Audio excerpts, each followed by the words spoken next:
Most people think trafficking victims scream for help. They don't. They go quiet, like Alara Quinn, walking through LAX beside her captor with dead eyes and trembling hands. But one man noticed what everyone else missed, the distress signal she flashed with shaking fingers. Lucien Vale, a crime boss who'd failed to save someone once before, wasn't going to let it happen again.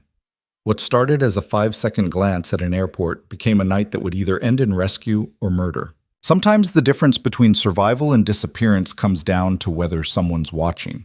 If you're hooked, stay until the end. Hit that like button and drop your city in the comments so I can see how far Alara's story travels. The thing about airports is that everyone's in their own world. Business travelers stare at phones, families wrangle crying kids, couples argue about gate numbers. Nobody looks at anyone. Not really. That's what makes them perfect hunting grounds. Lucien Vale knew this because he'd spent 30 years studying people who didn't want to be seen.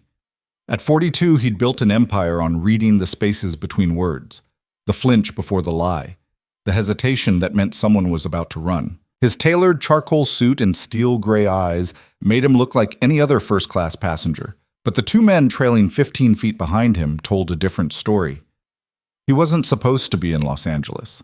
The meeting in San Francisco had wrapped early, and Marco had booked him on the first flight back to Chicago. Lucien hated LAX. Too crowded, too bright, too many cameras. But Marco had insisted the earlier departure would get him home before the Castellano situation required his attention. So here he was, walking through Terminal 4 with his jaw tight and his patience wearing thin. That's when he saw her. Gate 47 was packed with the usual chaos. Delayed flight, angry passengers, a gate agent who looked ready to quit. Lucien was moving past it toward his own gate when something made him stop. Not a sound, not movement. Just that instinct that had kept him alive when smarter men had ended up in shallow graves. She was standing near the windows, partially hidden behind a businessman on his laptop. Mid-20s, maybe younger. Long dark hair that fell past her shoulders, covering part of her face. Jeans and an oversized sweater that looked expensive but worn, the kind of clothes someone else had picked out. Her hands were folded in front of her, fingers twisted together so tightly her knuckles had gone white. But it wasn't her appearance that made Lucien's blood run cold. It was everything else. The way she stood angled slightly away from the older man beside her, maintaining exactly 2 feet of distance. The way her shoulders curved inward, making herself smaller. The way her eyes never lifted from the floor, not even when people bumped past her. The way she flinched, just barely, just for a second, when the man reached toward her to adjust her hair. Lucien had seen that posture before. In basement rooms that still haunted his sleep. In parking garages where things happened that never made the news. In the faces of women who'd learned that survival meant disappearing while still breathing. The man beside her looked completely ordinary. Late 50s, graying hair, khakis, and a polo shirt. Reading glasses on a chain around his neck. He could have been anyone's father, anyone's uncle. He smiled at a passing flight attendant, checked his watch, pulled out his phone to scroll through something. Then the girl shifted her weight, and that's when Lucien saw her right hand move. It was fast, barely 3 seconds. Her index and middle finger extended, tucked against her thumb, then released. The universal distress signal, the one that had gone viral years ago as a silent way to call for help during video calls. Most people had forgotten it, but she hadn't. Her hand dropped back to her side immediately, fingers lacing together again. Her face never changed. The man beside her never looked up from his phone, but Lucien had seen it. "Marco," he said quietly, not turning around. His head of security materialized at his elbow within seconds, a solid presence in an expensive suit that didn't quite hide the gun at his hip. "See that girl? Blue sweater. Windows." Marco's gaze swept the area, professional and quick. "Got her." "And the man with her." "Yeah, I need you to do something for me," Lucien said, his voice dropping to barely above a whisper. "Miss our flight." Marco didn't question it. That's why he'd worked for Lucien for 15 years. "What are we doing?" "I don't know yet." Lucien pulled out his phone, pretending to check something while keeping the girl in his peripheral vision. "But we're not leaving until I do." The gate agent's voice crackled over the intercom. "Ladies and gentlemen, we're now boarding Flight 2847 to Seattle. All zones." The man with the girl stood up, touching her elbow. She rose immediately, mechanically, reaching for the small backpack at her feet. It was the only luggage she had. He had a rolling suitcase and a leather messenger bag. They got in line. Lucian watched the girl's face as they moved forward. She kept her eyes down, her breathing shallow. When someone's bag bumped into her, she jerked away like she'd been struck, and the man's hand shot out to grip her upper arm. Not hard enough to bruise, probably. Not hard enough for anyone else to notice. Just hard enough to remind her. "Follow them," Lucian told Marco.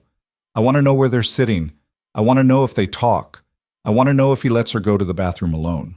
He paused. "And get me on that flight." "It's full. I checked." "Then make it unfull." Marco nodded and disappeared into the crowd. Lucian stood there watching the line creep forward, watching the girl who'd made one desperate gesture and probably thought no one had seen. His phone buzzed. A text from his lawyer about the Castellano deposition. Another from his accountant about the fourth quarter projections. A missed call from his sister, who was probably checking in about Sunday dinner. Normal life, the kind where his biggest problem was whether to approve a new development in Lincoln Park. He ignored all of it. 10 minutes later, Marco reappeared. "You're in 12C. They're in 18E and 18F. I'm 4 rows behind them." "They talk yet?" "No, he's reading something on his tablet. She's staring at the seat in front of her." Marco's expression was carefully neutral, but his jaw was tight. He'd seen it too. "Boss, you want me to—" "No." Lucian started walking toward the gate. "Not yet. I need to be sure." "Sure of what?" "That guy's got her scared shitless. I need to be sure she wants help." Lucian handed his boarding pass to the agent, who scanned it with a professional smile. "Some people are trapped and don't know it. Some people know and aren't ready to leave. If we move wrong, we make it worse." They boarded. Lucian found his seat, aisle, toward the front, purchased at the last minute from a very surprised passenger who was now enjoying an upgrade to first class and a voucher for his inconvenience. Marco had settled somewhere in back. 2 more of his men were on the flight too, scattered through the cabin. Lucian didn't travel without insurance. He waited until most passengers had boarded, then stood up and headed toward the back, moving slowly, like he was looking for the bathroom. Row 15, row 16, row 17, row 18. She was in the window seat, face turned toward the glass. He was on the aisle, tablet open, working on a spreadsheet. Perfectly normal, except for the way her whole body had gone rigid when the flight attendant asked if she wanted something to drink, and the way he'd answered for her. "Water's fine for both of us," the man had said with a smile. The girl hadn't said a word. Lucian kept walking, made it to the bathroom, waited an appropriate amount of time, then headed back. This time he timed it so he'd pass their row just as the flight attendant was handing over the waters. The man took both cups, placed one on the girl's tray table without asking if she wanted it there. She whispered something, too quiet for Lucian to hear. "What?" The man's voice was pleasant, patient even, but his hand moved to her knee under the tray table, and Lucian saw her whole body freeze. "Nothing," she said, barely audible. "Thank you." Lucian made it back to his seat, his hands curled into fists, his heart rate elevated for the first time in years. He'd walked away from burning buildings calmer than this. He'd negotiated with men holding guns to his head with steadier hands. But something about that girl's voice, small and scared and trying so hard to be good, had cracked something open in his chest that he'd thought had scarred over years ago.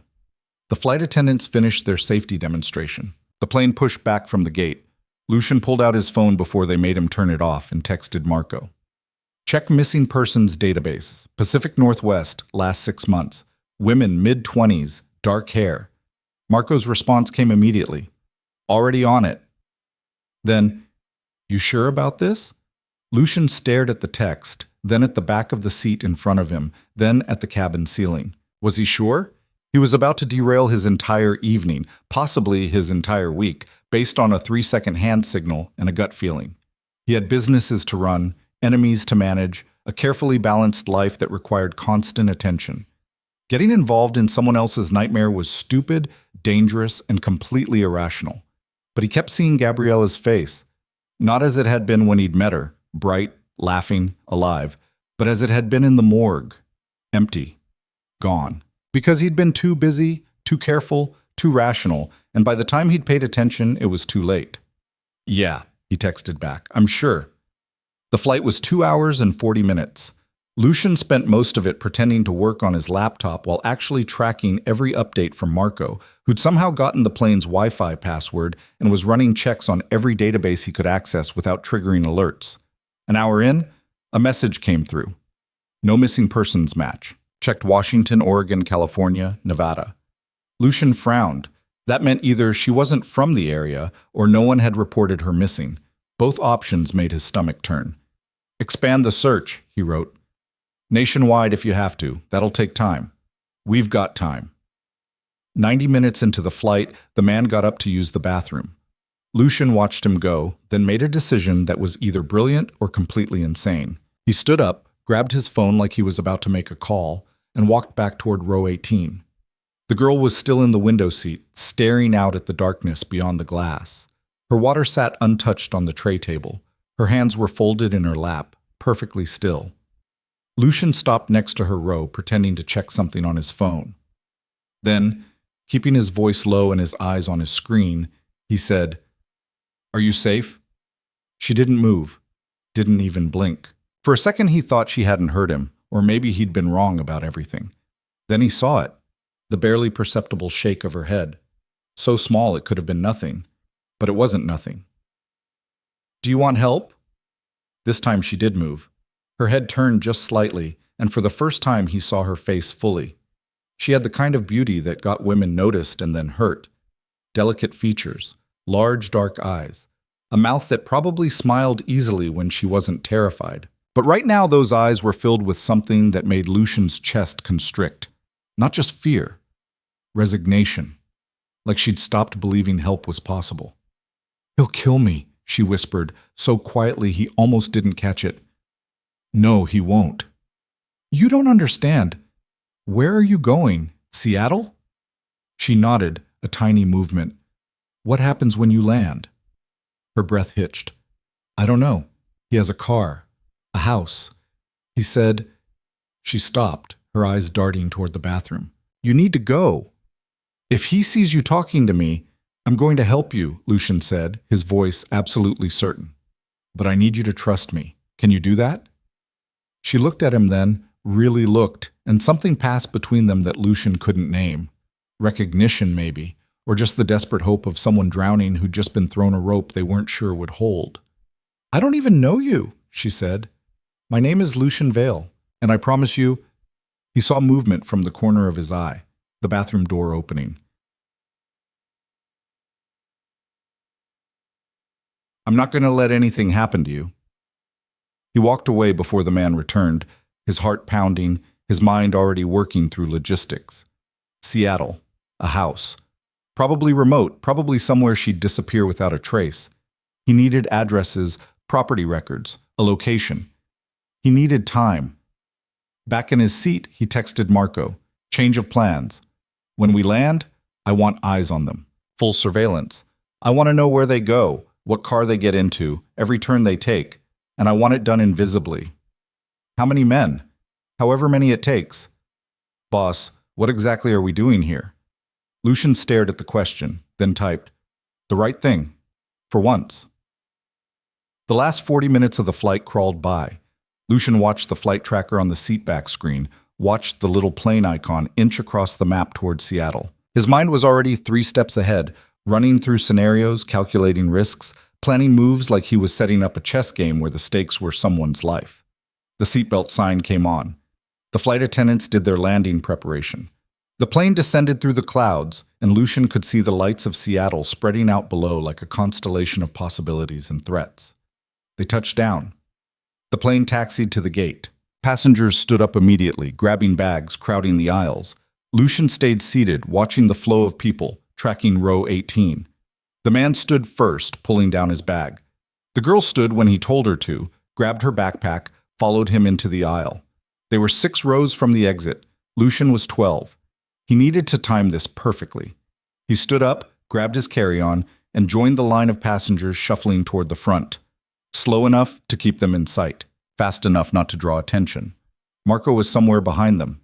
Two more of his men were already off the plane, waiting at strategic points in the terminal. They exited onto the jetway. Lucian maintained his distance, phone to his ear like he was on a call, eyes tracking every movement. The man's hand was on the girl's lower back, guiding her. Proprietary. Possessive. Making sure everyone saw she belonged to him. In the terminal, people scattered toward baggage claim, rental cars, ground transportation. The man steered the girl toward the exit signs, moving with purpose. No baggage claim stop. Everything they needed was already in Seattle, which meant this was planned, organized, not impulsive. Lucian's phone buzzed. Marco. Got them. Black Mercedes. License plate November Tango 782 Lima. Heading for parking level 3. Stay on them. I'm 2 minutes behind you. Lucian walked faster, cutting through the crowd with the kind of confidence that made people move without thinking about it. Down the escalator, through the sliding doors, into the parking structure where the air smelled like gasoline and rain. He spotted Marco's car idling near the exit, a nondescript sedan that could have belonged to anyone. One of his other men, Tony, was behind the wheel of a second vehicle on level 4. They had enough coverage to follow without being obvious. The black Mercedes pulled out of its space, headlights cutting through the dim structure. The girl was in the passenger seat, small and still. The man was driving, relaxed, probably thinking the hard part was over. He had no idea what was coming. Marco's car pulled out first, maintaining 3 car-length distance. Lucian got into his own vehicle, a rental that had been waiting for him, keys in a magnetic box under the wheel well, courtesy of local contacts who knew better than to ask questions. They drove. Out of the airport, onto the highway, north, then east, then north again. Away from the city lights, toward the kind of darkness that swallowed things whole. Lucian followed, keeping Marco's taillights in sight, watching the Mercedes navigate roads that got progressively more rural. Houses spaced farther apart. Streetlights becoming scarce. Trees pressing in from both sides. His phone rang. Marco. Talk to me. We're heading into the mountains. Route 2. If he stays on this road another 20 miles, we're getting into seriously remote territory. No neighbors, no witnesses. Property records? Working on it. I've got Danny running everything registered in the Seattle metro area under variations of the name on his driver's license, but it's slow going without a full legal name. What name did you get? Michael Patterson. But boss, there's about 6,000 Michael Pattersons in Washington state alone. Lucian watched the Mercedes take a turn onto an even smaller road, this one barely 2 lanes. Narrow it to property purchases in the last 2 years, remote locations. Cash transactions if possible. That'll take, then work faster. He hung up and focused on the road, which had started to climb. The Mercedes' brake lights flashed as it navigated a curve. They were definitely heading somewhere specific, somewhere Patterson had been before, somewhere he felt safe. 15 more minutes. The Mercedes slowed, then turned onto what looked like a private driveway, barely visible unless you knew it was there. Lucian killed his headlights and pulled to the side of the road about 100 yards back. Marco did the same.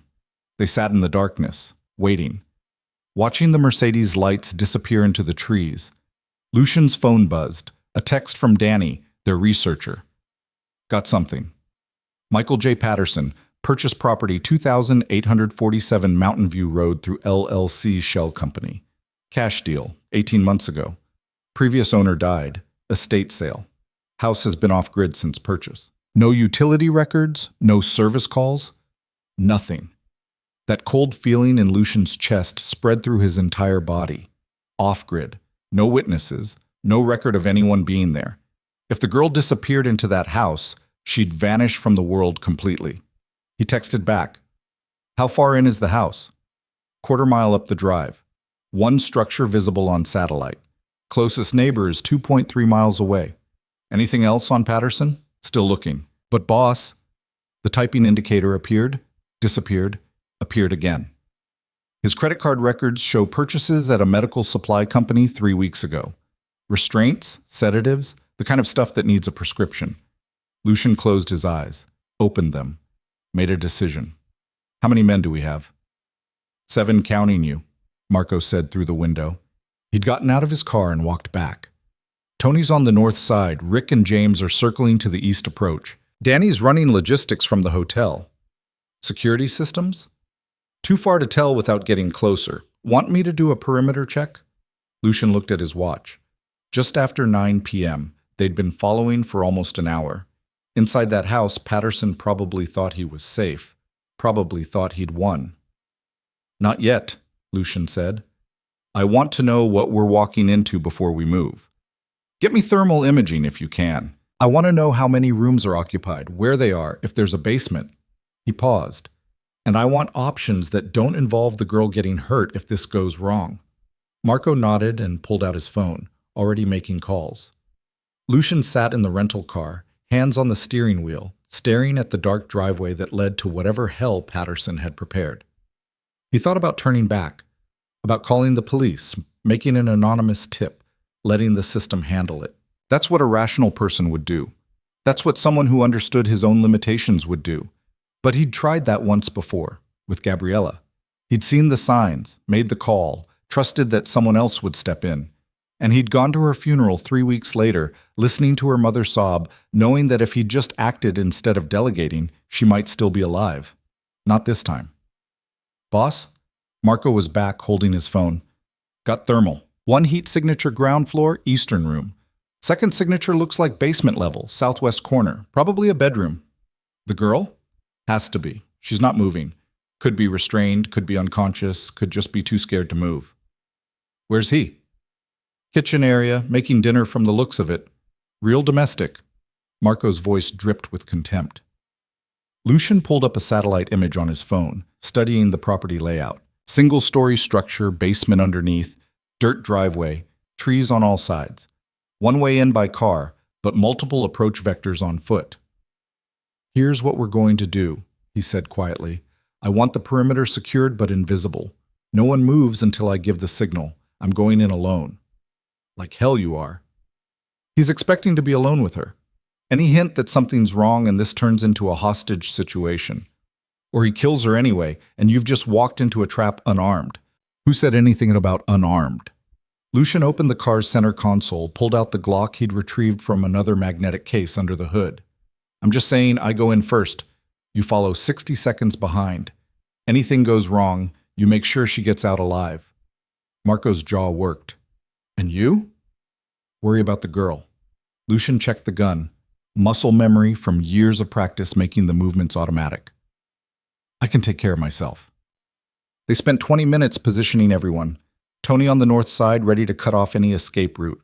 Rick and James circling around to cover the back. Marco would come in through the front exactly 1 minute after Lucian entered.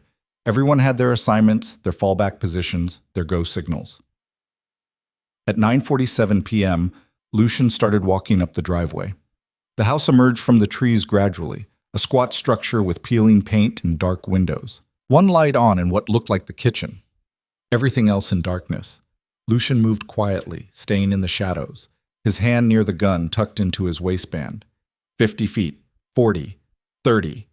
He could see inside now through gaps in the curtains. Patterson moving around the kitchen, humming something, opening cabinets, pouring wine into 2 glasses. 2 glasses. Like this was a date. Like she had any choice. 20 feet. Lucian reached the porch, tested the first step. It creaked slightly, but not loud enough to carry inside. He moved up slowly, carefully, until he was standing at the front door. It was unlocked. Of course it was. Why would Patterson bother locking it? They were alone out here. No one knew where they were. No one was coming to help. Lucian turned the handle slowly, pushed the door open an inch, 2 inches. The smell hit him first, something cooking, wine, and underneath it something else. Bleach.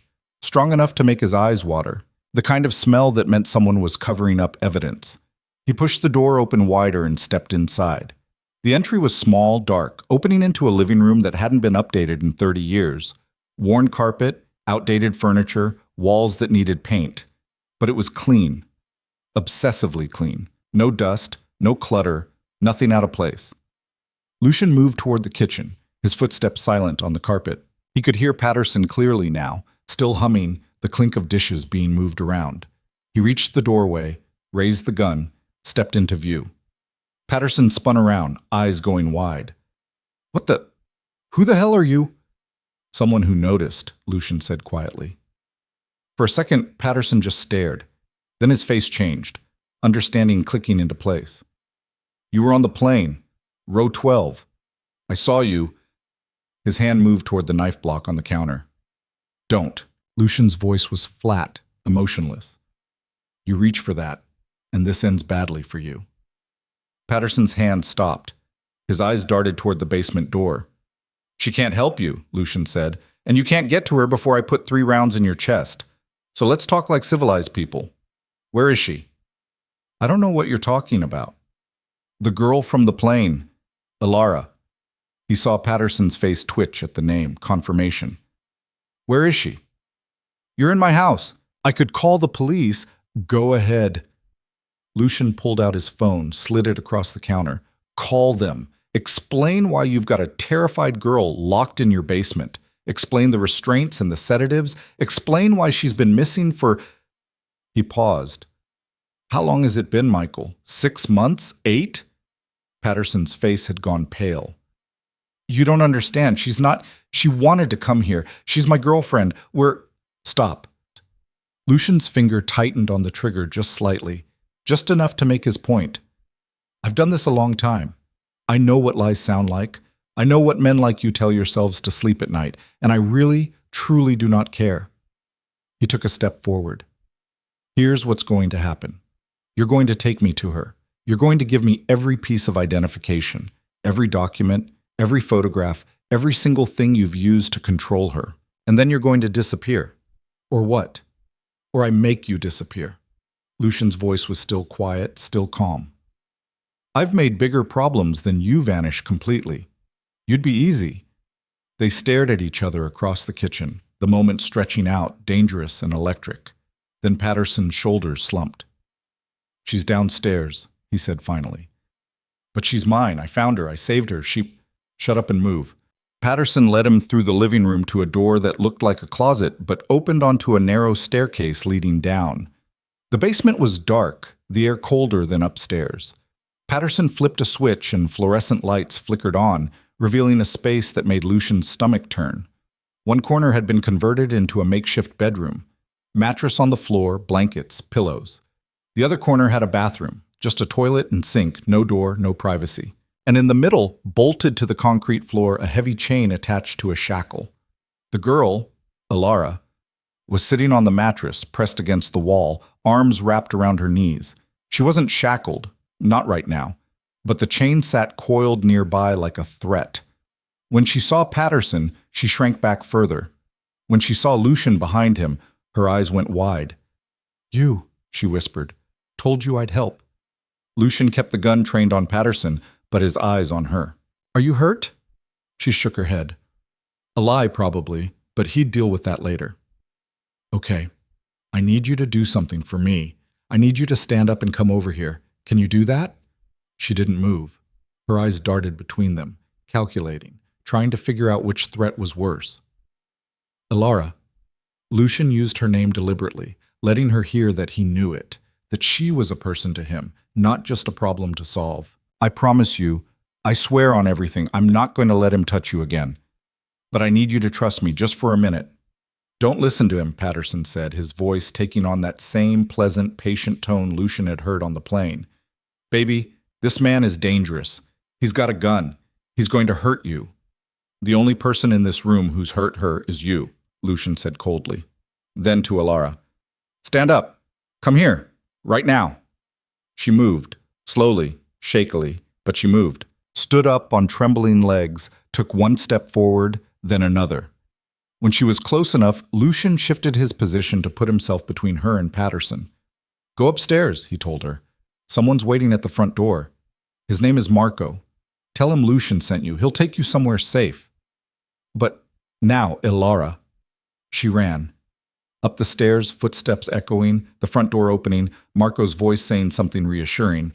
Then silence. Lucian and Patterson stood in the basement alone. You've made a mistake, Patterson said. You don't know what she is. What she's done.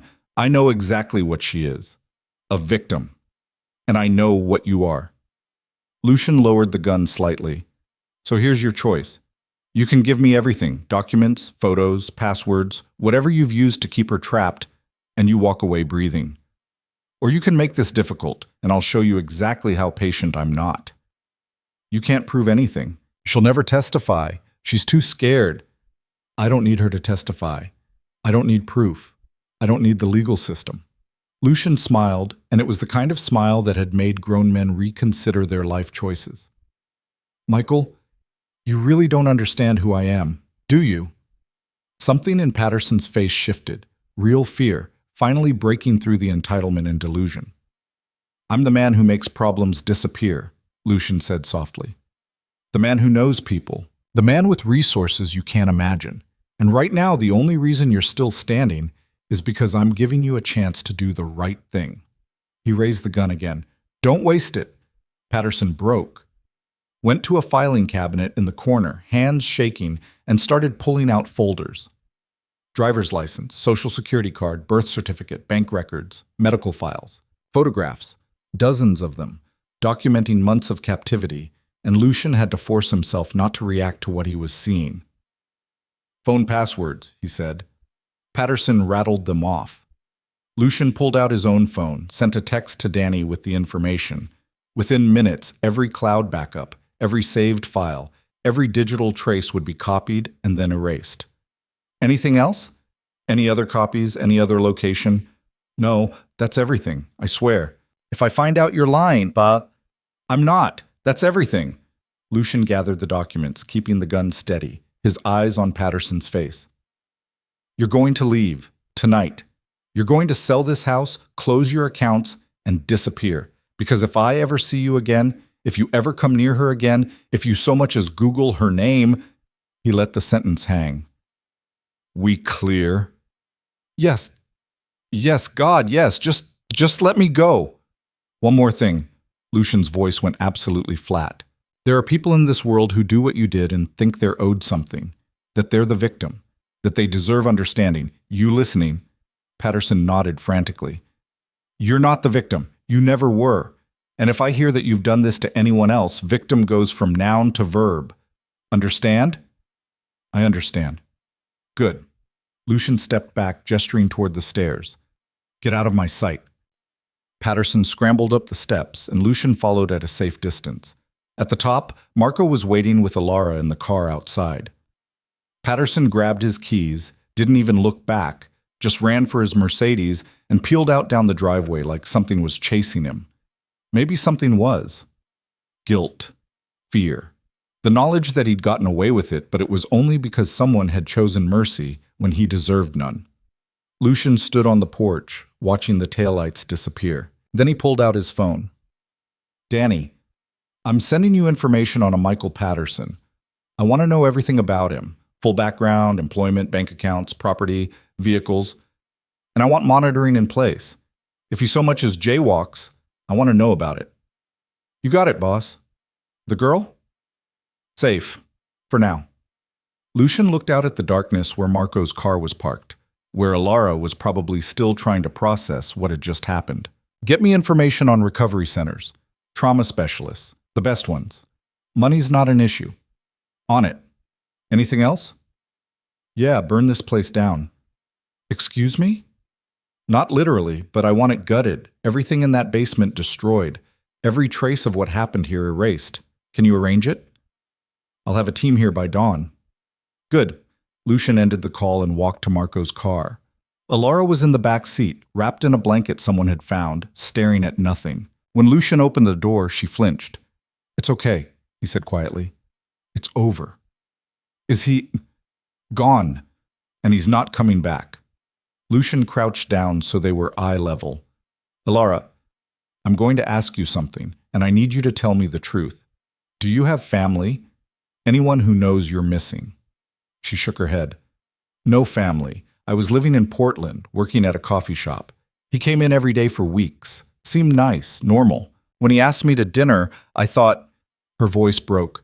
I was so stupid. You weren't stupid. You were trusting. That's not the same thing. What happens now? Now I make sure you're safe, really safe. There's a place, a center that specializes in helping people who've been through what you've been through. Doctors, therapists, people who understand. I'm going to take you there tonight. You're going to stay as long as you need. And when you're ready, if you're ready, we'll figure out what comes next. Why are you doing this? Her eyes searched his face, looking for the catch, the angle, the thing that would make this help turn into another trap. You don't know me. Lucian was quiet for a moment. Then, I knew someone once. Someone who needed help and didn't get it in time. I'm not making that mistake again. They drove through the night, away from the house and the mountains and everything that had happened there. Marco drove. Lucian sat in back with Alara, not talking, just being present while she processed. She cried some, stared out the window some, asked questions that didn't have good answers. At 2 a.m., they pulled up to a nondescript building in a quiet Seattle neighborhood. Lucian had called ahead. A woman named Dr. Sarah Chen was waiting at the door. Early 50s, kind eyes, the kind of calm presence that probably saved lives regularly. This is Alara, Lucian said. She needs help. Doctor. Chen nodded. Come inside, honey. Let's get you settled. Alara hesitated at the door, looking back at Lucian. Will I see you again? If you want to. He handed her a card with nothing on it but a phone number. When you're ready, if you're ready, no pressure. She took the card, held it like it was something precious. Then she followed Dr. Chen inside and the door closed behind them. Marco appeared at Lucian's elbow. Hell of a night, boss. Yeah. Think she'll be okay? Lucian watched the building, thinking about Gabriella, about all the women who didn't get the chance Alara just got.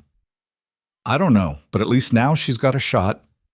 They drove back to Chicago as the sun came up over the mountains, and Lucian tried not to think about what would have happened if he'd looked away at the airport. If he'd ignored that 3-second signal, if he'd decided someone else's nightmare wasn't his problem, but he hadn't looked away. And maybe just this once, that would be enough. The Castellano situation exploded 3 days later. Lucian was in his office on the 42nd floor staring at financial reports he wasn't actually reading when Marco walked in without knocking. That alone told him something had gone wrong. Castellano's making noise, Marco said, dropping a folder on the desk. Says we moved product through his territory without permission. Says we owe him 30%. We didn't move anything through his territory. I know that. You know that. He knows that. But he's telling everyone who'll listen that we disrespected him, and now he wants compensation, or he's going to make problems. Lucian picked up the folder, flipped through surveillance photos of Castellano's men meeting with people who shouldn't be talking to them. Cops. Councilmen. A federal prosecutor who was supposed to be investigating organized crime, not taking money from it. How bad? Bad enough that if we don't handle it, we look weak, and weak gets us eaten alive. Lucian closed the folder and rubbed his eyes. He'd slept maybe 6 hours total since Seattle. Every time he closed his eyes, he saw that basement, that chain. Alara's face when she'd realized someone had actually noticed she needed help. Dr. Chen had called yesterday with an update. Alara was stable but struggling. She barely spoke, barely ate, spent most of her time in her room staring at walls. Normal, the doctor had said. Trauma takes time to process. But Lucian kept wondering if he'd done enough, if there was something else he should be doing, if she'd actually be okay, or if he'd just given her a different kind of prison. Boss? Set up a meeting, Lucian said. Neutral ground, just us and Castellano. Let's see if we can handle this without bodies. And if we can't, then we'll handle it with bodies. Marco nodded and left. Lucian turned his chair to face the window, looking out at Chicago, stretching in every direction. Somewhere down there, people were going about their normal lives, working jobs they hated, sitting in traffic, worrying about mortgages and kids and what to make for dinner, normal problems, the kind he'd never have. His phone buzzed, a text from an unknown number. Is this still you? He stared at it for a long moment before replying, Who's asking? Alara. Dr. Chen said I could reach out if I needed to. Is that okay? Something in his chest loosened slightly. Yeah, it's okay. How are you doing? The typing indicator appeared and disappeared several times. Then, I don't know, better than before maybe? Dr. Chen is nice, the other people here are nice. But I keep waiting for something bad to happen. Nothing bad is going to happen. You can't know that. She was right. He couldn't. But he typed anyway. I'm making sure of it. You're safe there. I promise. Why do you care so much? He looked at that question for a long time, considering different answers. The truth, a lie, something in between. Finally, he wrote, because someone should have cared about someone I knew, and they didn't. And I'm tired of being the kind of person who looks away. No response for several minutes. Then, thank you for everything. I don't think I said that before. You don't have to thank me. I want to, though. He smiled slightly, a rare, genuine expression.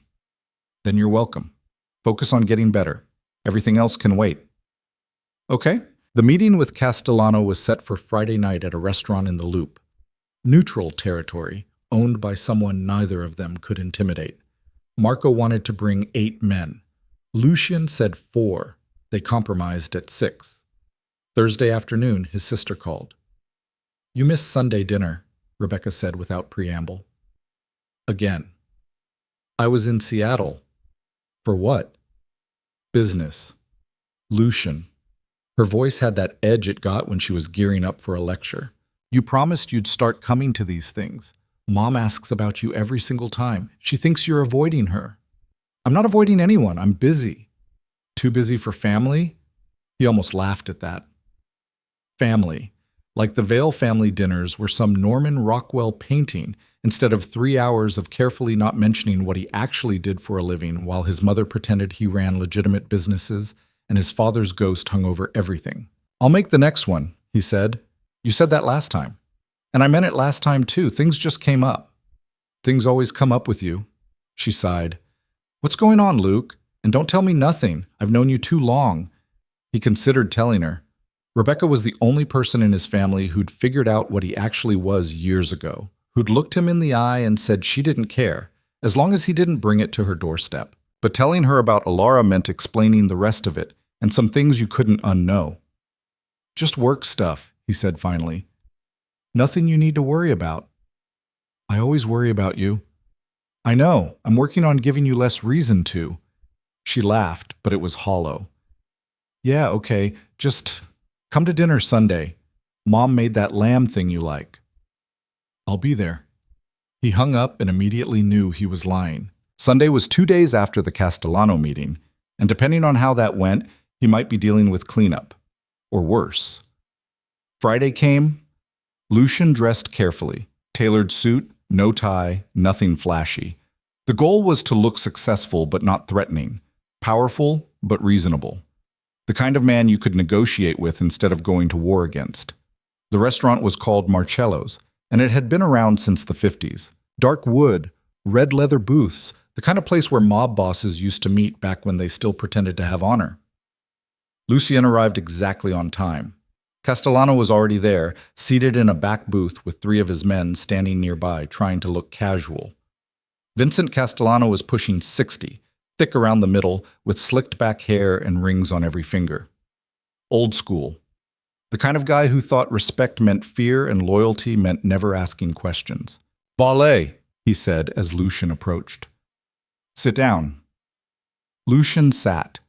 Marco took position behind him, a solid presence. The other men fanned out, maintaining sight lines, ready for whatever happened next. You want to tell me what this is about? Lucian said.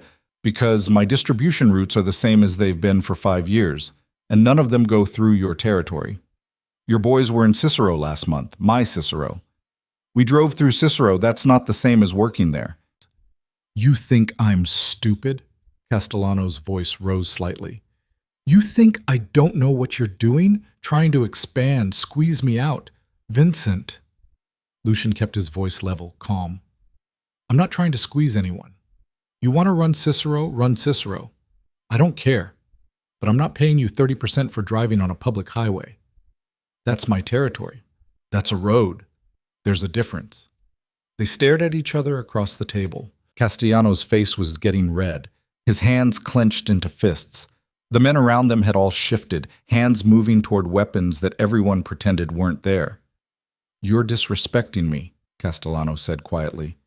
In front of my people. In front of your people. You think I can let that stand? I think you can recognize when someone's trying to avoid a problem instead of create one.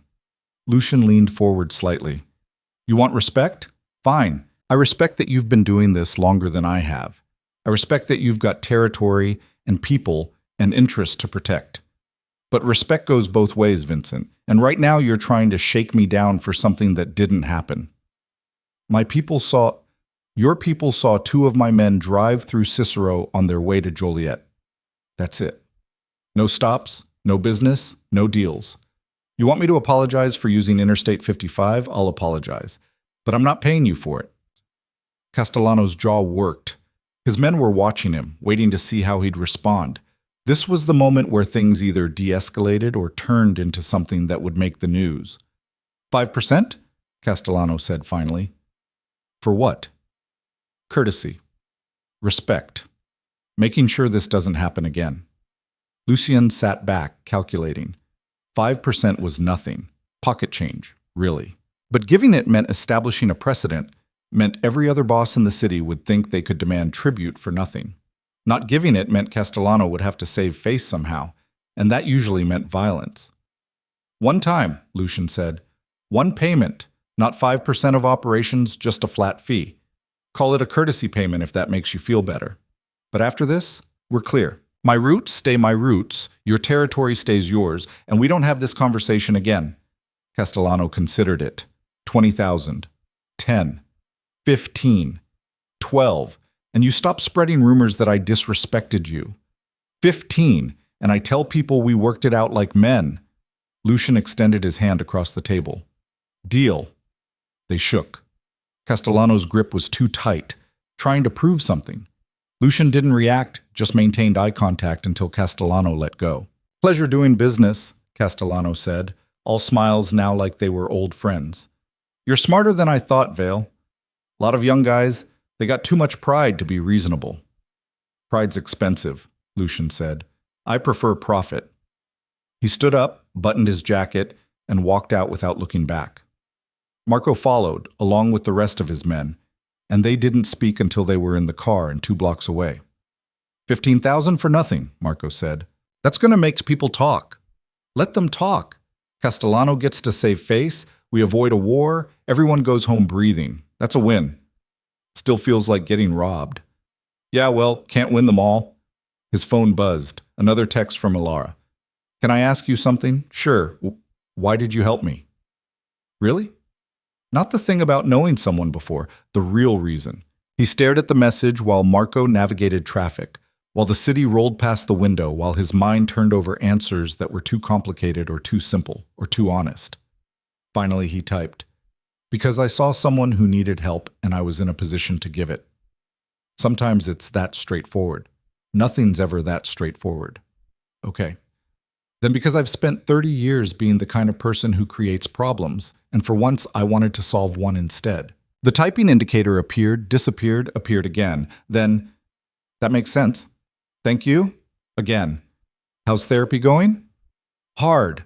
Dr. Chen keeps asking me to talk about things I don't want to remember. That's kind of how therapy works. I know, doesn't make it easier. No, it doesn't, but it helps. Eventually, you sound like you know from experience. He almost lied, almost said something deflecting, but something about the way she was trusting him with her recovery made him want to give her something real in return. I saw a therapist for a while. After some things happened. It helped. Took longer than I wanted, but it helped. What kind of things? The kind I'm not ready to talk about yet. Okay, I get that. They texted back and forth for another few minutes, surface-level stuff about how the food was at the center and whether she'd started reading any of the books Dr. Chen had recommended. Normal conversation, the kind people had when they were getting to know each other without the weight of trauma hanging over every word. Then Ilara wrote, Can I ask you something else? And will you tell me the truth? Depends on the question. What do you do? For work, I mean. Those men who were with you, the way you handled everything. You're not just some businessman. Lucian looked at that message for a long time. Marco glanced over from the driver's seat but didn't say anything. You're right, Lucian finally typed. I'm not. So what are you? Complicated. But I promise you, whatever else I am, I meant what I said. You're safe. That doesn't change. Okay, I believe you. That night, alone in his apartment with a glass of scotch and the Chicago skyline spread out beyond floor-to-ceiling windows, Lucian thought about that. I believe you. 3 words that shouldn't matter coming from someone he barely knew. But they did matter for reasons he didn't entirely understand. His phone rang. Dr. Chen. Mr. Vale, I hope I'm not calling too late. It's fine. Is everything okay? Yes and no. Alara is doing well, all things considered, but we need to start thinking about next steps. She can't stay here indefinitely. This is a crisis center, not long-term housing. In a few weeks, maybe a month, she'll need to transition to something more permanent. What does she need? Ideally, a safe place to live while she continues therapy, job training or education if she wants it, a support system, some kind of stable foundation to build from. I'll take care of it. Mr. Vale, I'll take care of it, he repeated.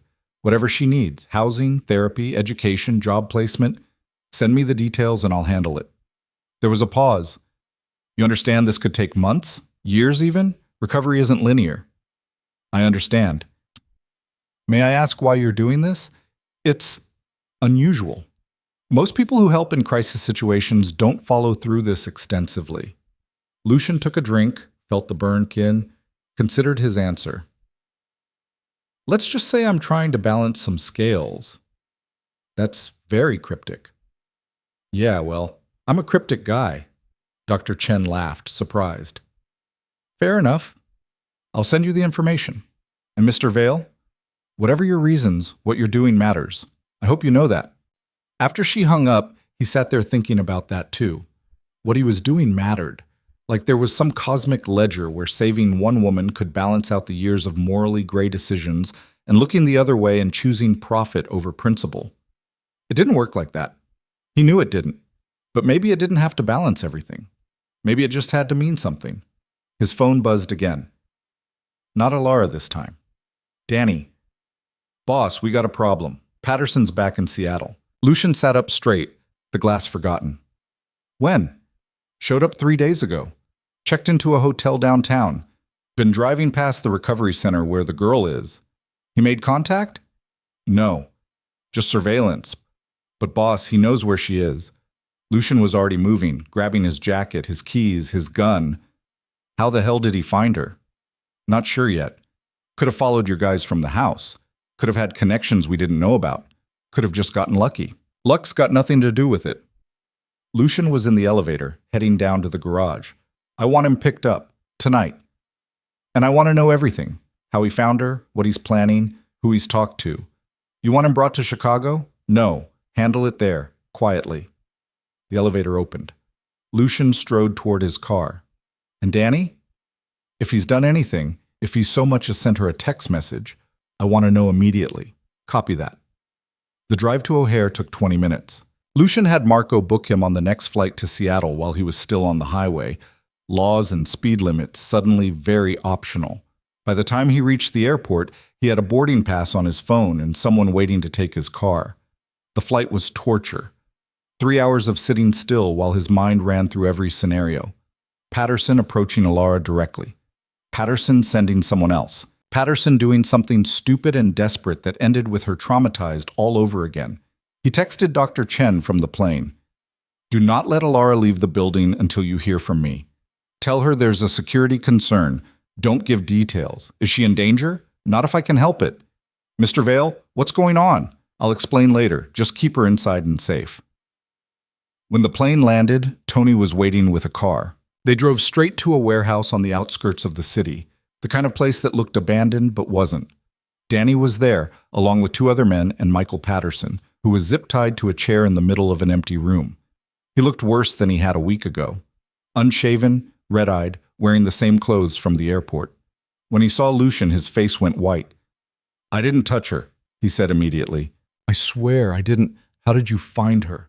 Lucian's voice was ice cold, every syllable sharp enough to cut. I followed your guys after you left. I waited and followed them back to Seattle, saw where they took her, and then what? You've been watching her for 3 days. What were you planning? Nothing. I needed to see her, to make sure she was okay.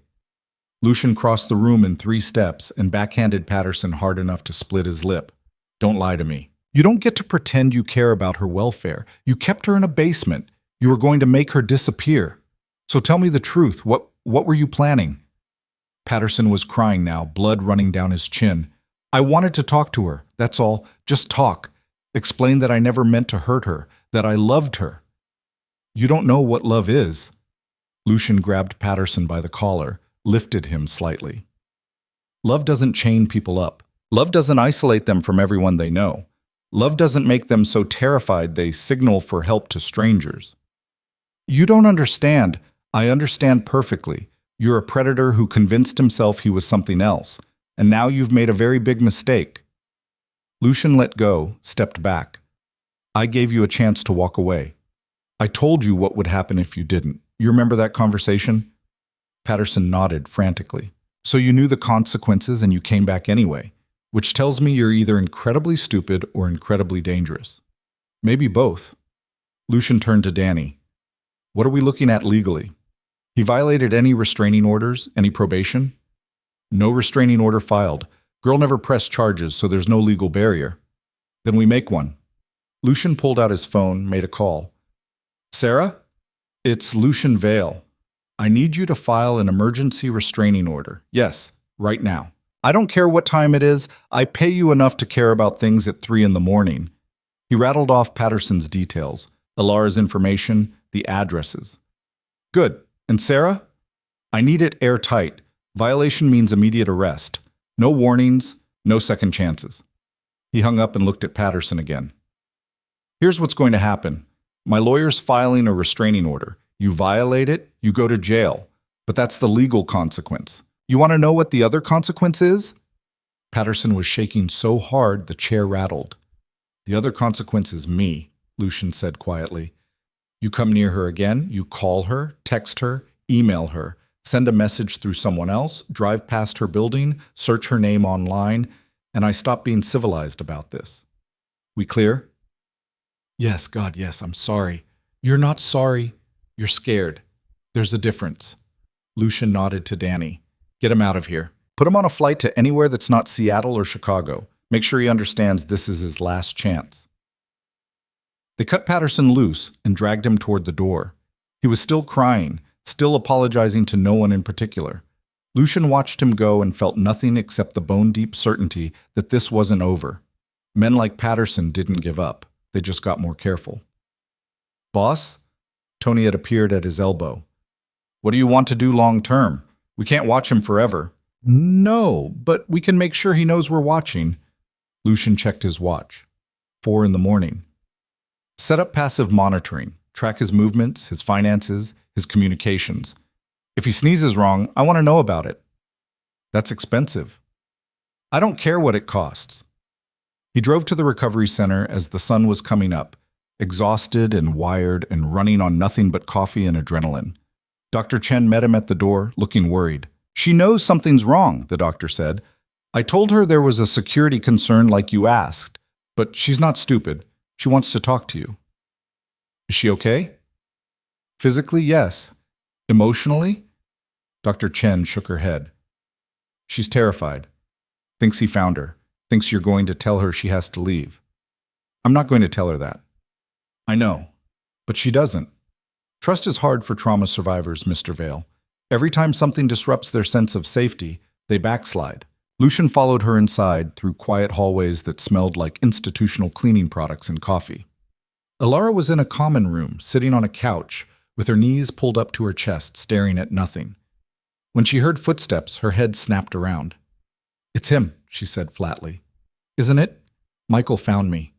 Lucian sat down across from her, leaving space, keeping his body language open and non-threatening. He did. But he's gone now. Gone where? Far enough that he can't bother you. You can't know that. You can't. Her voice broke. I shouldn't have come here. I should have just disappeared, changed my name, gone somewhere he'd never look. Alara, look at me. She did, and her eyes were red and swollen and full of the kind of fear that came from knowing the monster was real and might come back. He's not going to hurt you, Lucian said. I made sure of it. There's a restraining order in place.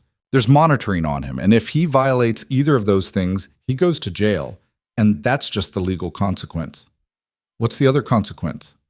Me. He held her gaze. I told you I'd keep you safe. That hasn't changed. But what if? No what ifs. You're safe. This building is secure. Dr. Chen and her staff know to alert me immediately if anything feels wrong. And in a few weeks, when you're ready, we're going to find you a more permanent place to live. Somewhere he doesn't know about. Somewhere you can actually start over. She looked at him for a long moment, searching his face for the lie, the catch, the moment where this turned into something else. When she didn't find it, some of the tension left her shoulders. Why are you doing all this? She asked quietly. And don't say because you're balancing scales or fixing old mistakes. What's the real reason? He thought about deflecting again, about giving her an answer that sounded good without being true. But she deserved better than that. Because I'm tired, he said finally. Tired of being the kind of person who creates problems. Tired of looking away. Tired of telling myself that other people's suffering isn't my concern as long as I didn't cause it directly. He paused. You made that signal at the airport. You asked for help. And I'm in a position to give it. That's reason enough. Most people wouldn't think so. Yeah, well, I'm not most people. She almost smiled at that. Almost. No, you're really not. They sat there in the quiet common room while the sun came up outside and the building started to wake around them. Eventually, Dr. Chen brought coffee and suggested Alara try to get some sleep. She left reluctantly, looking back at Lucian like she was afraid he'd disappear. She's getting attached, Dr. Chen said after Alara was gone. You understand that, right? You've become a security figure for her, someone she trusts. Is that a problem? It could be. If you disappear from her life suddenly, if you can't follow through on your commitments, trauma survivors need consistency, Mr. Vale. If you're going to be part of her support system, you have to actually be there. I will be. For how long? Weeks, months, years? However long it takes. Doctor. Chen studied him with the kind of perception that came from years of reading people. You're serious about this? Completely. Then I'll help however I can. But Mr. Vale, please be careful. With her trust, and with your own expectations. Recovery isn't a straight line. There will be setbacks, times when she pushes you away or questions everything or backslides into old fears. If you're not prepared for that, I'm prepared. He stood up, suddenly aware of how exhausted he was. I should go. Let her rest, but call me if anything changes. I will. He made it back to his hotel and collapsed onto the bed fully clothed, asleep before he could think about anything else. When he woke up 6 hours later, there were 17 missed calls and twice as many texts. Most were business, Marco handling things in Chicago, questions that needed answers, decisions that couldn't wait. But one was from Rebecca. Mom's asking about Sunday. You coming or should I make an excuse? He'd forgotten about Sunday dinner. Again. Tell her something came up. I'll make it up to her. You always say that? This time, I mean it. Whatever. She's disappointed. Just so you know. He felt a stab of guilt but pushed it aside. His mother would be fine. She had Rebecca and her book club and her charity work. She didn't need him showing up to pretend everything was normal. The last text was from Alara, sent 2 hours ago. Are you still in Seattle? Yeah, just woke up. You okay? Can we talk? In person? He sat up, suddenly alert. When? Now? If you're free.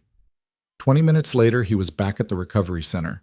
Dr. Chen led him to a small private room where Alara was waiting. She looked better than she had that morning. Had showered, changed clothes, put her hair up. Small things that probably took enormous effort. Hey, she said. Hey. He sat down across from her. What's going on? I've been thinking about what you said, about finding me a permanent place to live, helping me start over. She twisted her hands together, a nervous gesture he'd seen 100 times now. Why would you do that? You don't owe me anything. I know. So why? He leaned back, considering how to explain something he didn't fully understand himself. You ever have one of those moments where you realize you've been living your life wrong, like fundamentally wrong? And you can't go back and fix it, but maybe you can do something different going forward. She nodded slowly. That's why, he said. I've spent a long time being someone I'm not proud of. And helping you, keeping you safe, giving you a chance to build something real. That's me trying to be someone different, even if it's just this once. That's a lot of pressure to put on one person. You're not responsible for my redemption arc or whatever. I'm just trying to do the right thing. Finally. They sat with that for a moment. Then Alara said quietly, "What if I can't do it? What if I'm too broken to build a normal life?" "You're not broken." "You don't know that." "Yeah, I do." He met her eyes. Broken things don't make distress signals. They don't take risks to ask for help. They don't keep fighting. You're hurt. That's not the same as broken. Her eyes filled with tears. "I want to believe you." "Then believe me." She wiped at her face with the back of her hand. "Okay, I'll try." That trying lasted exactly 9 days before everything went sideways. Lucian was back in Chicago, buried in the kind of legitimate business that paid for everything else, when Danny called with news that made his blood freeze. Patterson's in the wind, missed his check-in with monitoring, phone's off, credit cards haven't been used in 48 hours. When was the last confirmed location? Tuesday night, gas station outside Spokane. After that, nothing. Lucian closed his laptop, the quarterly projections suddenly meaningless. He's heading back to Seattle. We don't know that. Yes, we do. He's obsessed. Men like that don't just give up and disappear. They escalate. He was already grabbing his jacket. Get everyone you can to Seattle. I want eyes on the recovery center, on Alara, on every route Patterson might use to get there. And I want it done an hour ago. Boss, we've got the Castellano payment tomorrow. You're supposed to meet him. Marco can handle it. This is more important. He made it to O'Hare in record time, but the next Seattle flight wasn't for 3 hours. He spent those hours pacing the terminal, making calls, coordinating with Danny and Tony and everyone else who could help.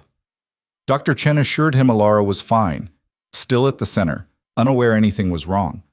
That should have been reassuring. It wasn't. The flight felt like it took days instead of hours. Lucian barely noticed the other passengers, didn't touch the food or drink the flight attendants offered, just sat there running scenarios in his head. Patterson showing up at the center, Patterson grabbing Alara on the street, Patterson doing something desperate and stupid that ended with someone dead. When they finally landed, Marco called. Castellano's pissed you didn't show, says it's disrespectful. Tell him I had an emergency. I did. He doesn't care. Wants to meet tomorrow or the deal's off. Then the deal's off. Lucian was moving through the terminal, phone pressed to his ear. I've got bigger problems than Vincent Castellanos' ego. Boss, if you blow him off, he's going to retaliate. We'll have a war on our hands. Then we'll have a war. I'll deal with it when I get back. He hung up before Marco could argue and called Dr. Chen. I'm in Seattle. Is she still there? Yes, she's in her room. Mr. Vale, you're scaring me. What's going on? Michael Patterson's missing. I think he's coming for her. There was a sharp intake of breath. Should I call the police? Not yet. He hasn't done anything illegal except violate monitoring, and that's not their jurisdiction. Lucian was in a car now, Tony driving while he worked his phone. But I want the building on lockdown. No one in or out that you don't personally verify. And I want Alara kept inside until I say otherwise. How long? However long it takes. The recovery center looked exactly the same as it had 9 days ago. Quiet, peaceful, completely unaware that a threat was circling. Lucian hated that. Hated that Alara was in there thinking she was safe when Patterson could be blocks away, watching, planning. Dr. Chen met him at the door, her professional calm cracking slightly. She's asking questions, wants to know why she can't leave, why there's suddenly all these new security procedures. What did you tell her? That we're being cautious, but she's not stupid, Mr. Vale. She knows something's wrong. I'll talk to her. Alara was in the same common room where they'd had their last conversation, but she wasn't sitting peacefully this time. She was pacing, arms wrapped around herself, radiating the kind of anxiety that came from too many bad experiences teaching you to expect the worst. It's him, isn't it? She said the second she saw Lucian. Not a question. Michael's coming back. We don't know that for sure. Don't lie to me. Please. I'd rather know the truth than be protected from it. He sat down, gestured for her to do the same. She did, perched on the edge of the couch, like she might need to run at any second. Patterson missed his monitoring check-in, Lucian said. His phone's off. His credit cards aren't being used. We lost track of him 2 days ago. So he could be anywhere. Yes. He could be here, in Seattle, outside this building right now. It's possible. That's why we're being careful. She laughed, but there was no humor in it. Careful? You mean trapped? I can't leave this building, can't go outside, can't have a normal day because he might be out there. It's temporary, until we find him, and then what? You find him and he promises to leave me alone again? We've been through this already, Lucian. He doesn't stop. Men like him never stop. Then we'll make him stop. How? Her voice rose, frustration and fear mixing into something sharp. You can't watch him forever. You can't watch me forever. Eventually you're going to have to go back to Chicago and your business and your real life, and I'm going to be here trying to figure out how to exist while constantly looking over my shoulder. That's not... It is. You know it is. She stood up, started pacing again. I appreciate everything you've done. I do. But maybe it's time to accept that some things can't be fixed. Some people can't be saved. You're not some people, and I'm not giving up on this. Why not? What's one more broken girl in the world? There are thousands of us. Millions. You can't save all of them. I'm not trying to save all of them. I'm trying to save you. She stopped pacing, turned to look at him with eyes that were too old for her face. Why? What makes me so special? It was the same question she'd asked before in different words, and he still didn't have a good answer. Or maybe he did, and just didn't want to say it out loud. Because I saw you, he said finally, really saw you, when everyone else looked away. And once you see something like that, you can't unsee it. You can't just walk away and pretend it's not your problem. That sounds exhausting. It is. She sat back down, some of the fight draining out of her. I'm sorry. I know you're trying to help. I'm so tired of being scared, of waiting for the other shoe to drop, of feeling like my life isn't actually mine. I know. Do you? Because from where I'm sitting, you're this powerful guy who shows up and fixes things and then leaves. You don't know what it's like to have someone completely control every aspect of your existence, to be so afraid of making the wrong move that you stop moving at all. He was quiet for a moment, thinking about his father, about growing up in a house where love looked like control and disappointment cut deeper than any physical wound, about the years of proving himself, earning respect, building an empire just to show a dead man that he was worth something. You're right, he said. I don't know what your specific experience is like, but I know what it's like to feel trapped, to have someone else's expectations dictate your choices, to wake up one day and realize you've been living someone else's version of your life. What did you do about it? I burned it all down and built something else. And that worked? Sometimes. Other times it just created different problems. He met her eyes. But at least they were my problems, my choices. That counted for something. She nodded slowly, processing. Dr. Chen wants me to start thinking about what I want my life to look like after I leave here, but I don't even know how to answer that. I've spent so long just surviving that I forgot what actually living feels like. So start small. What's one thing you want? Just one. She thought about it. I want to go outside without being terrified. I want to walk down a street and not check over my shoulder every 5 seconds. I want to feel safe in my own skin. Okay, that's a start. But I can't have that while he's out there. No, you can't. Lucian stood up. Which is why we're going to find him, and this time we're going to make sure he can't come back. How? Leave that to me. Her expression shifted, something like fear crossing her face. What are you going to do? What I should have done the first time. Lucian, don't ask questions you don't want answers to. She stared at him, and he could see her making calculations, weighing what she knew about him against what she wanted to believe. Finally, she said, just don't do anything that's going to put you in danger. Please. It was the please that got him. The genuine concern from someone who had every reason to only think about herself. I'll be careful. Promise? Yeah, I promise. He left before she could see his face and realize he was lying. There was nothing careful about what he was planning. Outside, Tony was waiting by the car. Danny tracked Patterson's car, found it abandoned at a truck stop outside Portland. So he ditched it, knew we were watching for it. Looks like, but boss, he had to get from Portland to Seattle somehow.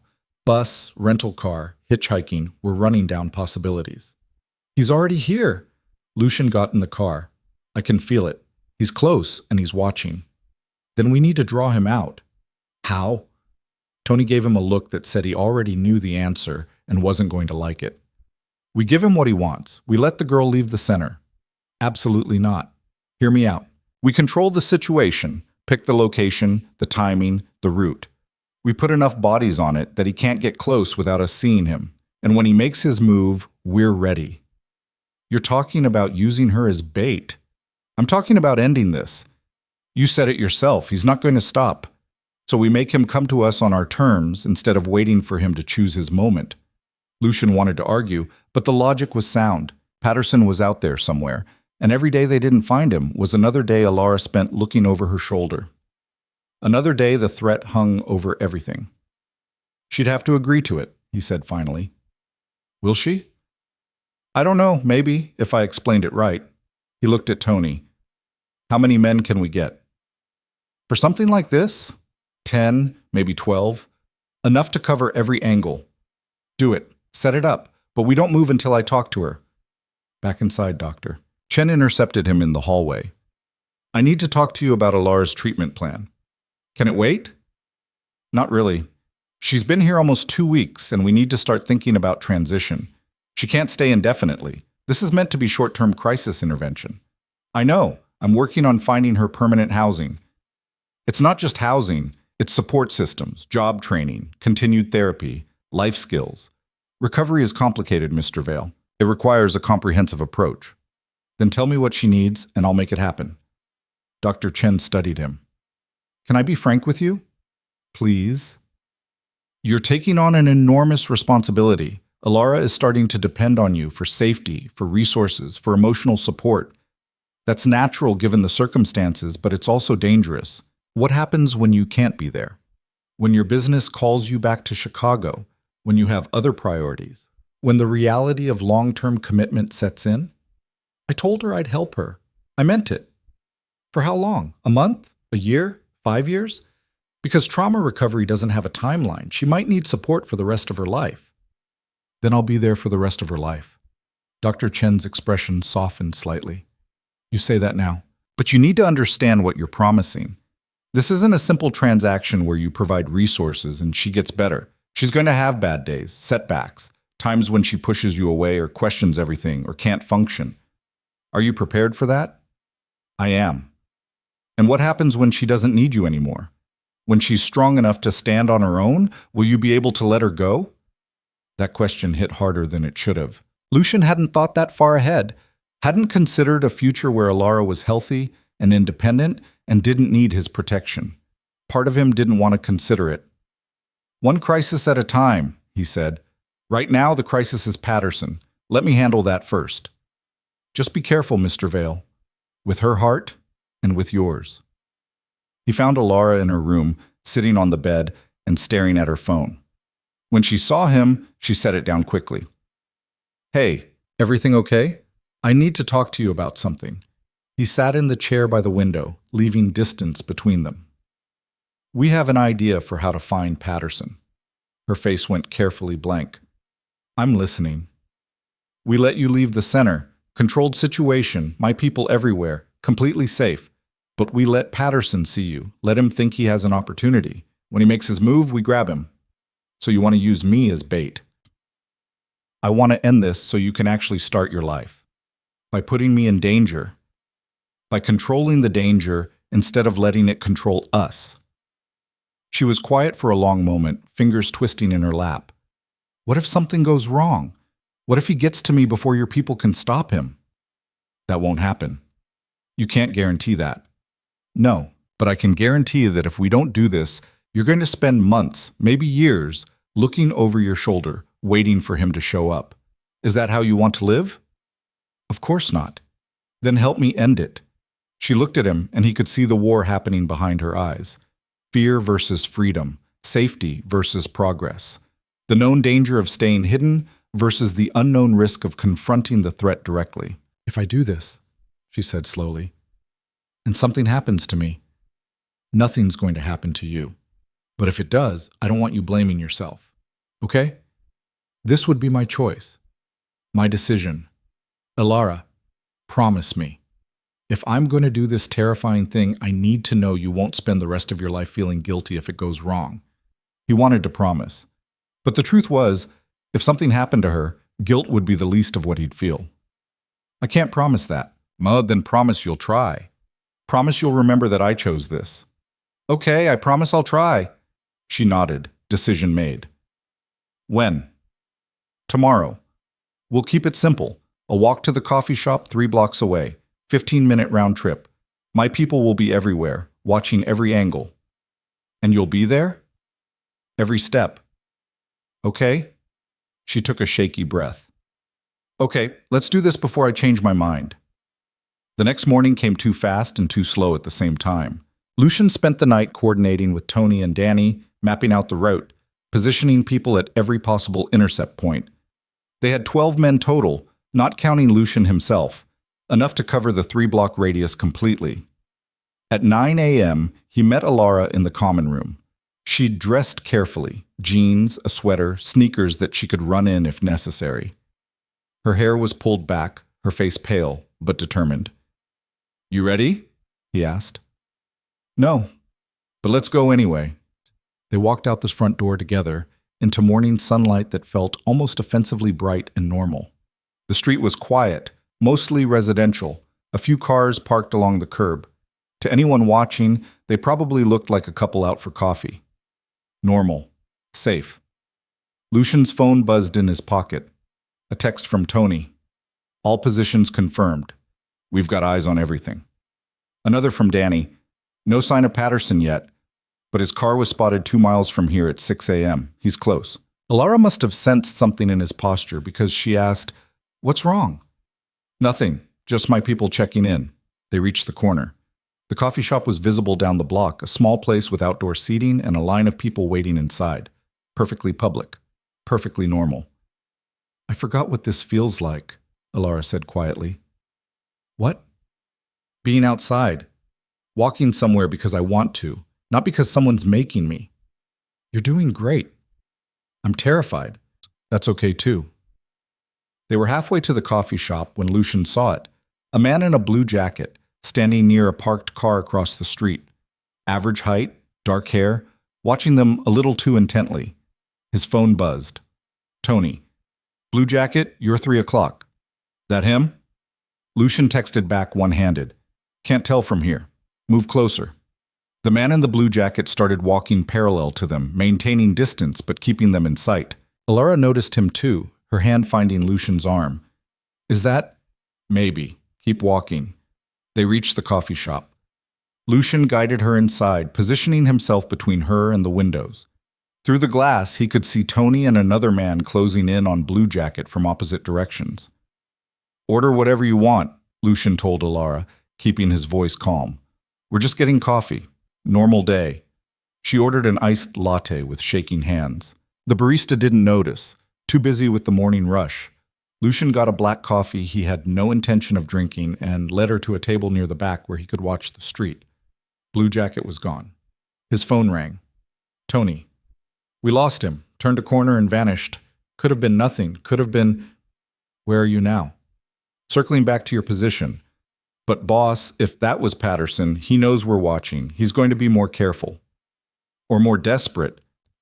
Lucian watched Elara try to drink her coffee, saw the way her hands trembled. This was already too much for her, and they hadn't even confirmed it was actually Patterson. Pull everyone back, we're aborting. You sure? Yeah, this was a bad idea. He hung up and looked at Elara. Change of plans. We're going back. Relief flooded her face. It was him, wasn't it? I don't know, maybe, but I'm not taking chances with your safety. They stood up, leaving the barely touched coffees behind. Lucian kept Elara close as they headed for the door, his mind already planning the route back, calculating angles and exposure points. That's when the windows exploded. Glass everywhere, people screaming, something heavy crashing through from outside. Lucian threw himself over Alara, pushing her down as chaos erupted around them. More screaming, someone shouting about a car, and then gunfire. 3 shots, loud enough to make his ears ring. Lucian stayed down, covering Alara completely, his hand going to his own gun. Around them, people were scrambling for cover, the barista diving behind the counter. "Stay down," he told Alara. "Don't move." "What's happening?" "I said don't move." He raised his head slightly, trying to get a view of the street.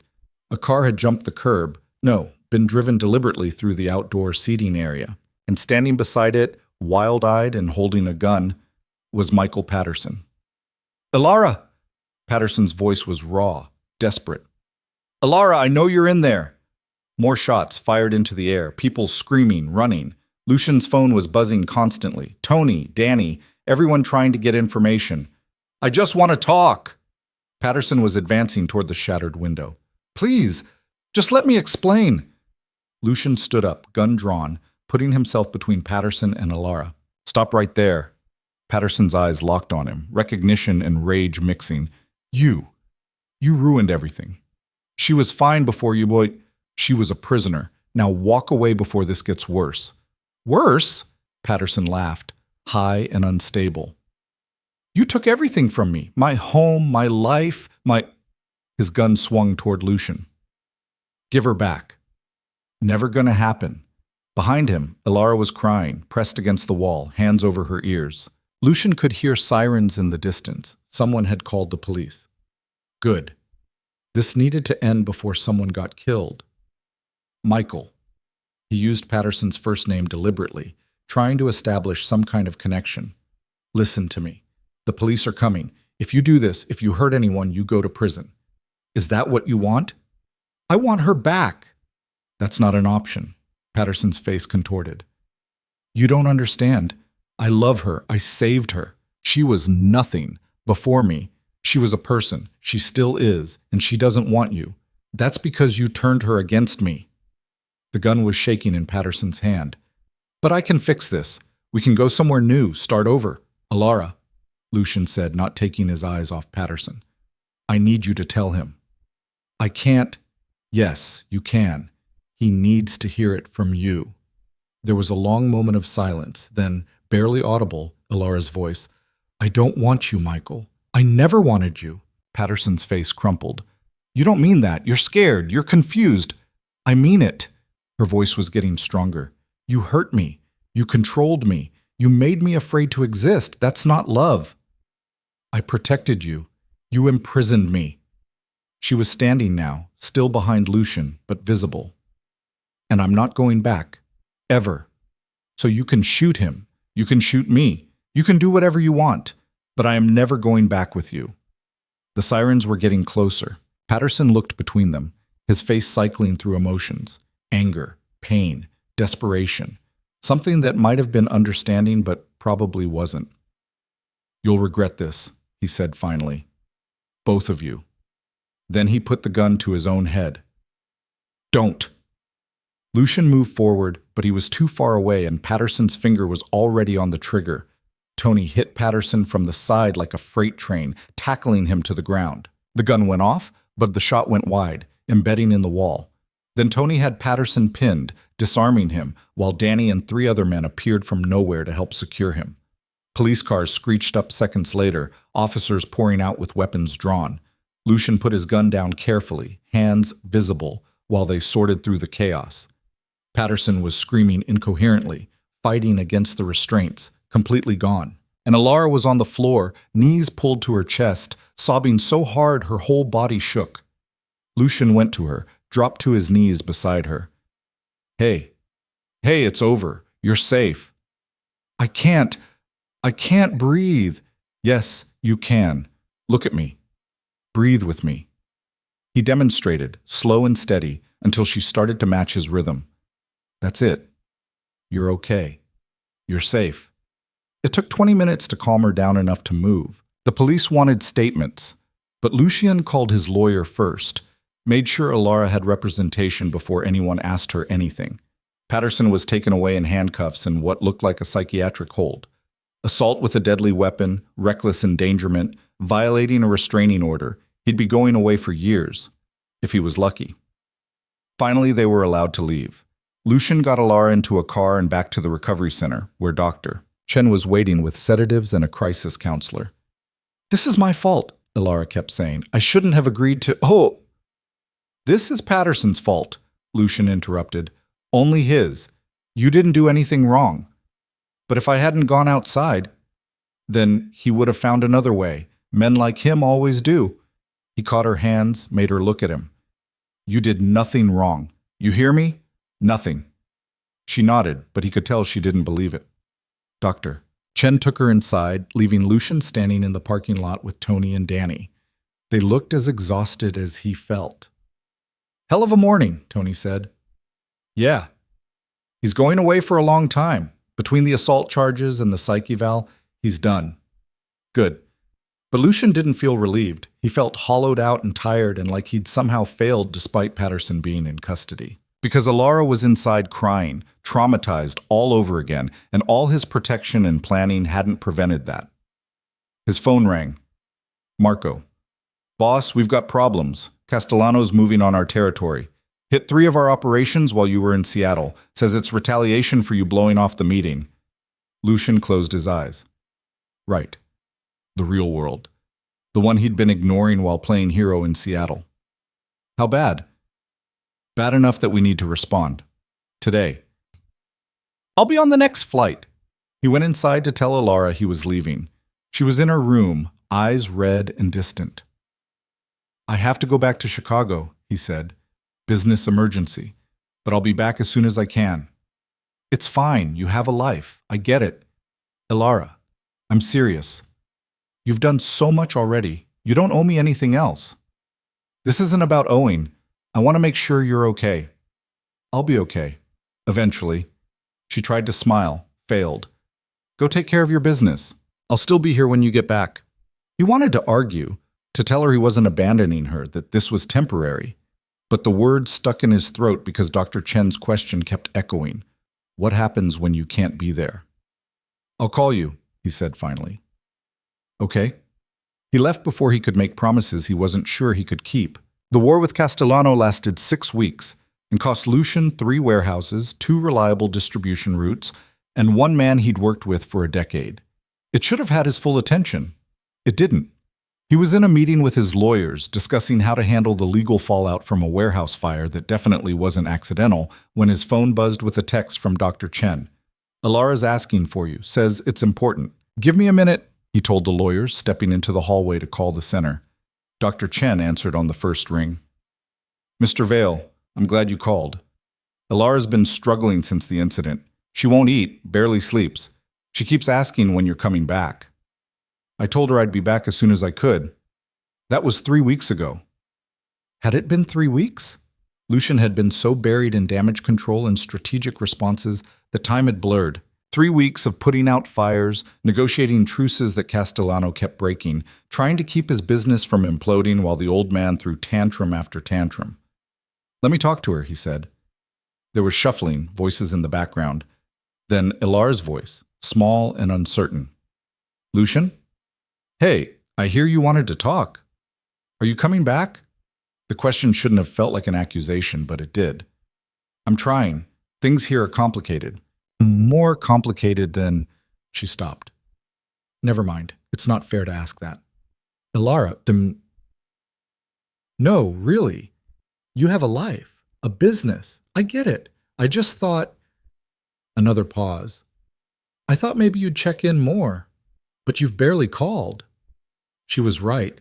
He'd been so focused on Chicago problems that Seattle had become background noise, a thing to handle later, when he had time, which was exactly what Dr. Chen had warned him about. "I'm sorry," he said. "You're right. I should have called more." "Why didn't you?"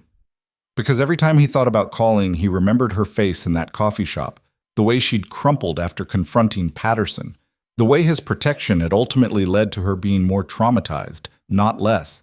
Because part of him wondered if she'd be better off without his interference, without the chaos he brought wherever he went. "I don't know," he said instead, "but I'm sorry." Silence on the other end. Then, "Doctor, Chen says I need to start thinking about leaving here soon, finding permanent housing. But I don't know how to do that. I don't know how to live in the world by myself.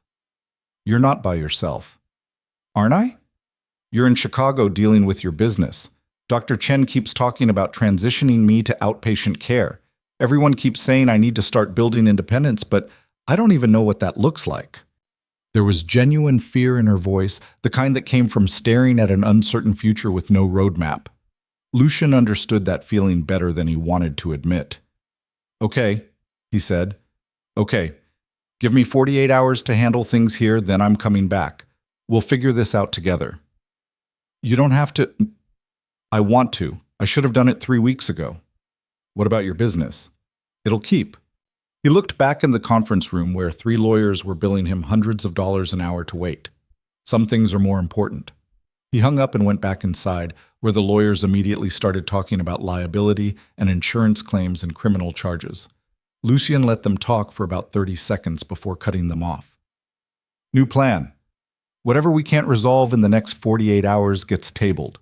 Marco's going to handle the rest. The senior lawyer blinked. Mr. Vale, we're in the middle of I know what we're in the middle of, and I'm telling you, we're wrapping it up. Figure out what absolutely needs my attention in the next 2 days and prioritize that. Everything else waits. Marco caught up with him in the hallway afterward. You're going back to Seattle. Yeah. Boss, Castellano's not going to stop just because you leave town. We need to deal with this. So deal with it. You know what I'd do in any given situation. Act accordingly. That's not... Marco rubbed his face. You're really doing this? Walking away in the middle of a crisis for some girl you barely know? Lucian stopped walking and turned to face his oldest friend. That girl risked her life standing up to her abuser because I asked her to trust me. And then I left her sitting in a recovery center wondering if I actually meant any of my promises. So yeah, I'm going back. You got a problem with that? Marco held his gaze for a moment, then shook his head. No. No problem. Just hope you know what you're doing. That makes 2 of us. The next 2 days were a blur of meetings and decisions and delegation.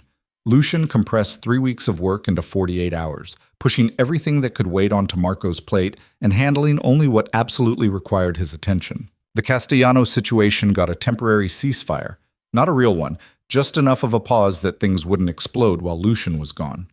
His sister called halfway through day 2. Mom's birthday is Sunday, Rebecca said. You coming? He'd completely forgotten. I can't. I'm going to Seattle. Again? What's in Seattle that's so important? A friend who needs help. What kind of friend? The kind whose business isn't yours. Rebecca sighed, that long-suffering sound she made when Lucian was being difficult. You know Mom asks about you constantly, right? Wants to know why you never come around, why you can't make time for family. I make time when I can. No, you make time when it's convenient, which is never. She paused. What's going on with you? And don't tell me nothing. Something's different. Nothing's different. Luke, I have to go. Tell Mom I'm sorry I'll miss her birthday. I'll make it up to her. You always say that. This time I mean it. He hung up before she could argue further and immediately felt guilty. Rebecca was right. He did always say that. And he never actually followed through. But right now, his mother's birthday party felt less urgent than keeping a promise to someone who'd already been let down by everyone else in her life. The flight to Seattle left Thursday evening. Lucian spent it working through emails and reports, trying to stay on top of Chicago while planning for Seattle. Dr. Chen had sent him information on apartment complexes, job training programs, therapists who specialized in trauma. It was overwhelming in its comprehensiveness. Page after page of resources and recommendations and next steps. He was still reading when the plane landed. Tony picked him up at the airport. Boss, how long you in town for? However long it takes. Takes for what? To make sure she's actually okay. They drove to the recovery center through evening traffic. Lucian had texted Alara that he was coming, and she'd responded with a simple okay that could have meant anything. Dr. Chen met him at the door looking tired. She's in her room. Fair warning, she's not in a great place emotionally. The trauma from the coffee shop incident has compounded everything else. She's having nightmares, panic attacks, difficulty trusting anyone, including me. Especially you, I think. You represented safety, and then safety led to her nearly being killed. That's hard to reconcile. So what do I do? Be patient, be honest, don't make promises you can't keep. Dr. Chen handed him a folder. This is her treatment plan going forward. I've outlined what she needs for successful transition: housing, therapy, job support, life skills training. It's a lot. I can handle it. Can you? This is a long-term commitment, Mr. Vale. Years, not months. And it requires consistency. She needs to know you're not going to disappear every time your business gets demanding. I'm here now. You are. But for how long? It was the same question everyone kept asking, and he still didn't have a good answer. Long enough. He found Alara in her room, sitting on the bed with her knees pulled up, staring at nothing. When she saw him, something flickered across her face. Relief, maybe, or anger, or both. You came back, she said. I told you I would. You also said you'd call more. That didn't happen. He sat in the chair by the window, leaving space between them. You're right. I got caught up in handling problems in Chicago, and I let this slide. That's on me. This, she said the word like it tasted bitter. You mean me? I'm the thing that slid. That's not what I meant. Then what did you mean? Because from where I'm sitting, you showed up, played hero, made a bunch of promises, then disappeared for 3 weeks while I sat here trying to figure out if any of it was real. Her voice was getting louder, sharper, all the fear and abandonment channeling into anger. Lucian had seen this before in other contexts, the moment when someone realized they'd trusted the wrong person and decided to burn it all down before they got hurt worse. It was real, he said quietly. It is real. I'm here. For how long? Until your next crisis? Until something more important comes up? There's nothing more important than making sure you're okay. Don't lie to me. She stood up, pacing. I saw your face that day, after the coffee shop. You looked at me like I was broken beyond repair, like helping me was this massive burden you'd taken on and regretted. That's not... Then what? What was that look? He met her eyes, decided to give her the truth, even if it was ugly. I looked at you and saw someone I'd failed. I brought you into that situation. I told you it would be safe, and you almost died because I underestimated how far Patterson would go. So you felt guilty. Yes. And that's why you stayed away, because looking at me reminded you that you failed. That's part of it. She laughed, but there was no humor in it. Great. So I'm not even a person to you. I'm just evidence of your mistakes. That's not true. Then what am I? She stopped pacing, faced him directly. What am I to you, Lucian? Really? Because I need to know if I'm a project you're going to abandon when it gets too hard, or if you actually see me as a human being worth caring about. The question hung between them, heavy and demanding. Lucian had spent weeks avoiding it, telling himself he was just helping someone in need, that his motivations didn't matter as long as the outcome was good.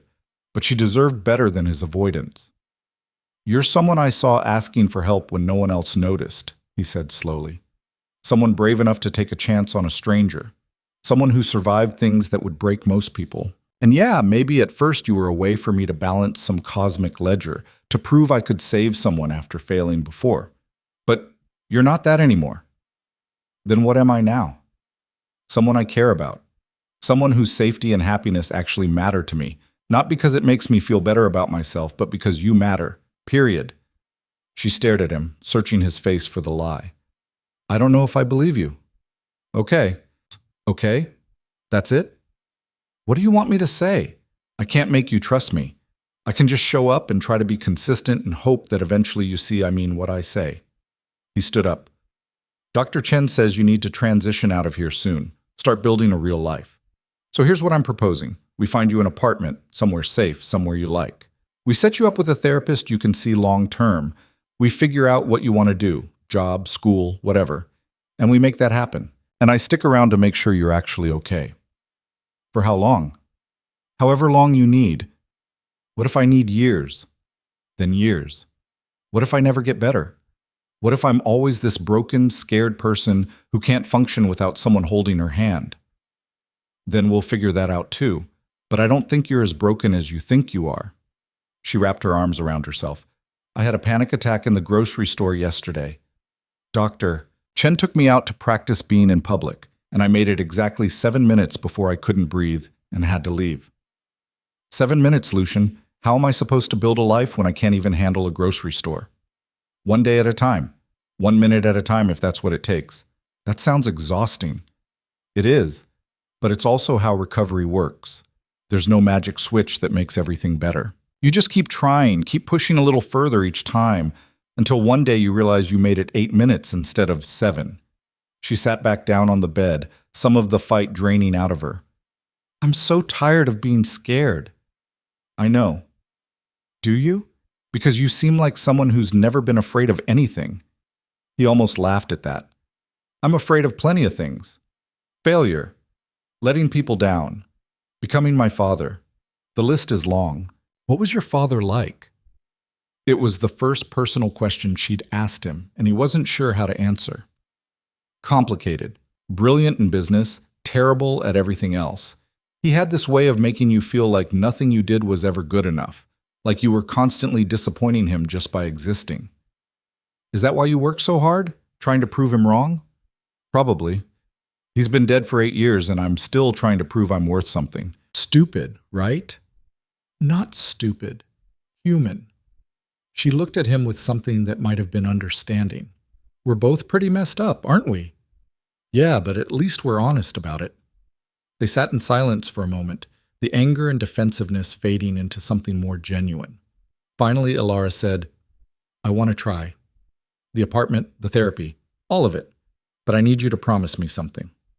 What? Don't make me depend on you and then leave. If you're going to be part of this, be all the way in. Not halfway, not when it's convenient, all the way. Because I can't survive being abandoned again. It was a fair request and a terrifying one. Being all the way in meant reorganizing his entire life, meant making her recovery a priority over everything else, meant admitting that she'd become important to him in ways he hadn't planned for. Okay, he said, I'm all the way in. You promise? I promise. She nodded slowly like she was testing the weight of his words. Okay, then let's do this. Over the next 2 weeks, they built a routine. Lucian extended his stay in Seattle indefinitely, handling Chicago business remotely while spending his days with Ilara. They looked at apartments, 12 of them before she found one that didn't make her feel trapped. A one-bedroom on the 3rd floor of a building with good security and windows that let in lots of light. This one, she said, standing in the empty living room. This feels right. You sure? We can keep looking. I'm sure. He paid 6 months' rent up front, arranged for furniture delivery, set up utilities. Ilara watched all of this with a mixture of gratitude and discomfort. This is too much, she said as he was signing the lease. I can't pay you back. Not asking you to. But, Ilara, let me help. Please. She bit her lip. I'm not good at accepting help. Yeah, well, I'm not good at asking for it. We're a matched set. They spent 3 days furnishing the apartment. Ilara had opinions about everything. What color couch, which style of dishes, where the bookshelf should go. Lucian found himself enjoying it more than he should have. This glimpse into who she was when she wasn't consumed by fear. She liked bright colors and soft textures. She wanted plants everywhere. She spent 20 minutes debating between 2 nearly identical lamps. They're the same lamp, he said finally. They're completely different. This one has a warmer tone. They're identical. You have no eye for design. I have an eye for not spending 45 minutes on lamps. She bought both lamps just to prove a point. On the 4th day, she was supposed to move in. Dr. Chen came with them, providing support as Ilara transitioned from the center to independent living. They carried boxes up 3 flights of stairs. Ilara insisted on helping despite having very little to move, and by early evening, the apartment looked lived in. How does it feel? Dr. Chen asked. Ilara stood in the middle of her new living room, surrounded by furniture she'd picked and plants she'd chosen, and lamps she'd spent too long deciding on. Weird. Good weird, but weird. That's normal. It's a big change. Yet, what if I can't do it? What if I wake up tomorrow and realize I can't actually live by myself? Then you call someone. Me, Lucian, your new therapist. You're not alone in this. After Dr. Chen left, Lucian stayed to help Ilara unpack the last few boxes. They worked in comfortable silence, putting books on shelves and clothes in drawers. Normal tasks that felt weirdly significant.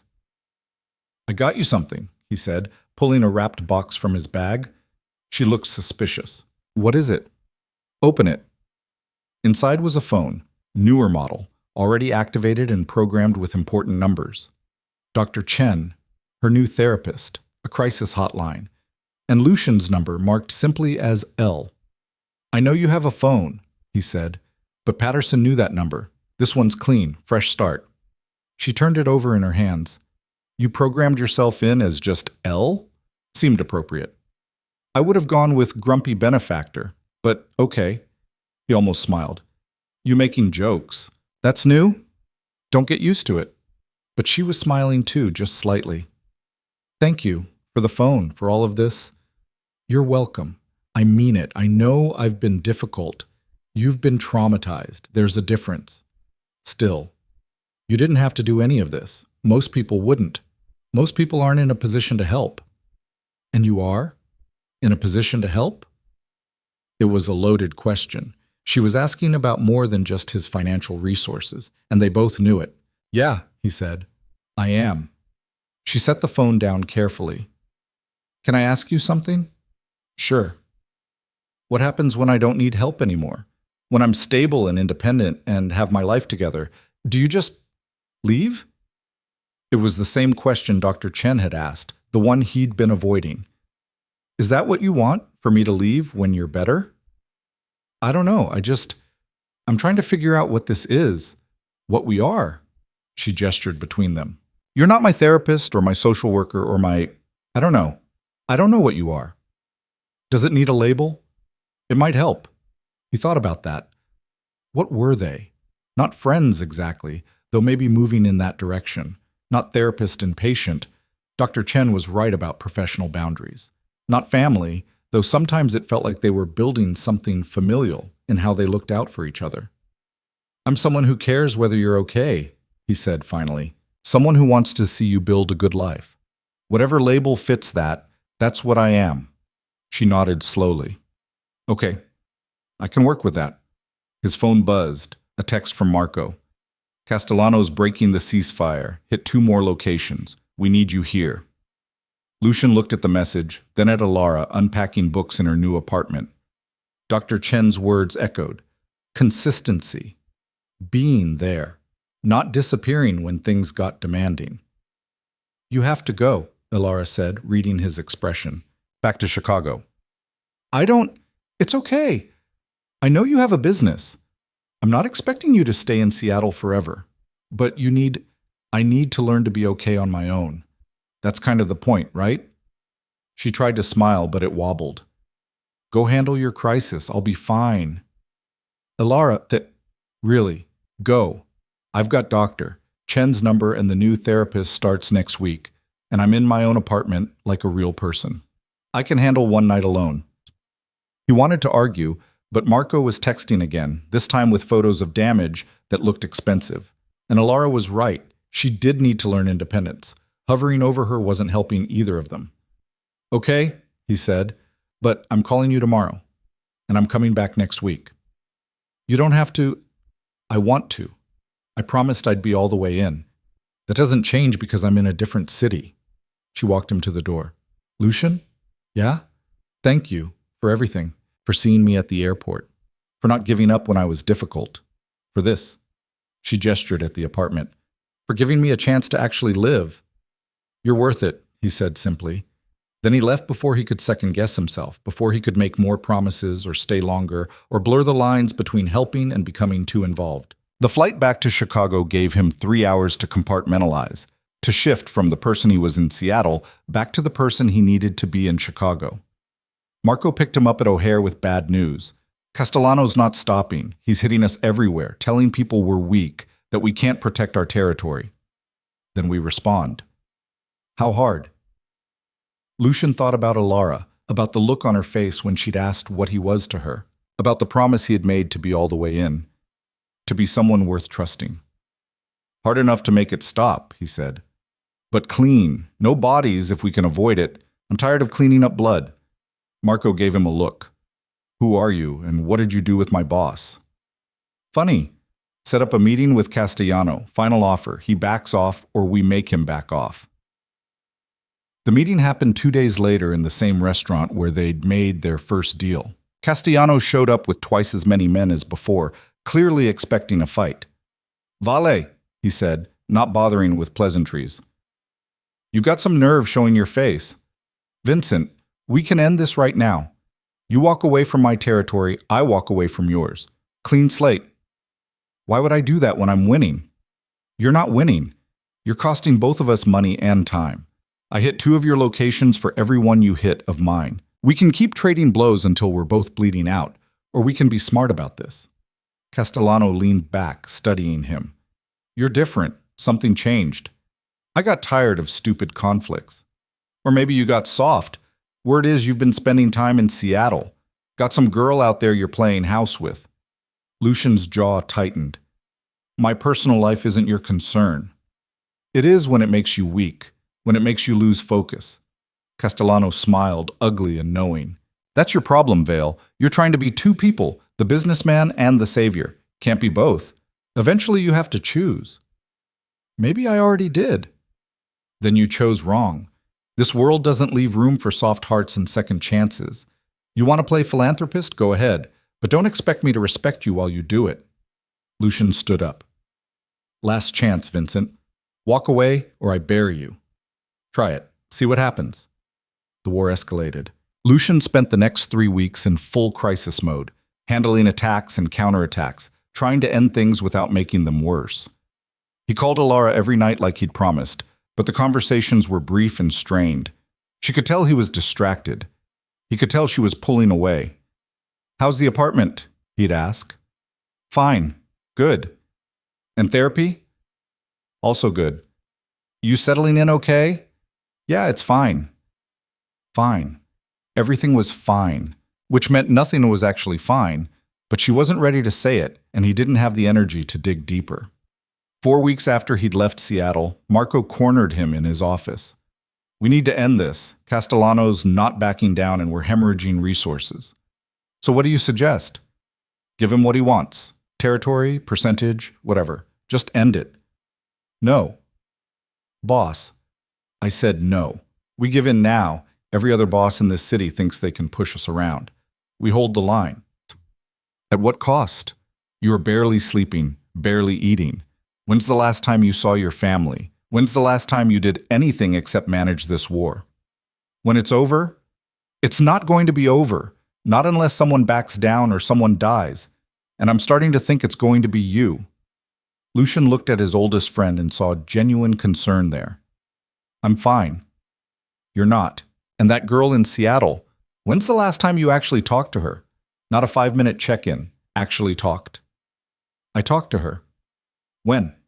Because from where I'm sitting, you're doing exactly what she was afraid of, making promises you can't keep because your real life got in the way. The words hit harder than they should have. I'm doing the best I can. Your best isn't enough, not for this business and for her. Castellano was right. You can't be both people. So which one are you going to be? Lucian didn't have an answer. That night, he called Alara at midnight Chicago time, which made it 10 p.m. in Seattle. Hey, she said, sounding surprised. You okay? You never call this late. Can't sleep. Wanted to hear your voice. That's weirdly sweet coming from you. Don't get used to it. He paused. How are you really doing? Really? Really? She was quiet for a moment. I'm lonely. The apartment's great and therapy's helping and I'm doing all the things I'm supposed to do, but I'm lonely. Everyone keeps telling me to build a support system, make friends, get connected, but I don't know how to do that. I don't know how to trust people. That takes time. I know, but time doesn't make the loneliness less lonely. Another pause. When are you coming back? I don't know. Things here are complicated. They're always complicated. Yeah. Oh, Lucian, can I ask you something, and will you tell me the truth? Okay. Do you regret helping me? Be honest. The question caught him off guard. Why would you think that? Because you have this whole life in Chicago, business, family, responsibilities. And then there's me, this project you took on that turned out to be way more work than you expected. It would make sense if you regretted it. I don't regret it. But it's harder than I thought it would be, trying to be there for you while managing everything here.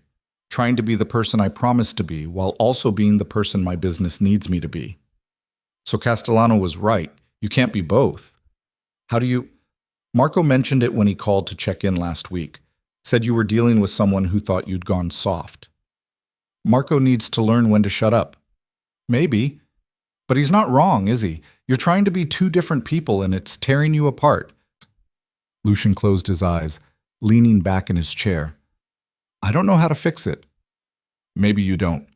Maybe you just have to choose. And if I choose wrong, then you chose wrong, but at least you chose. That's more than most people do.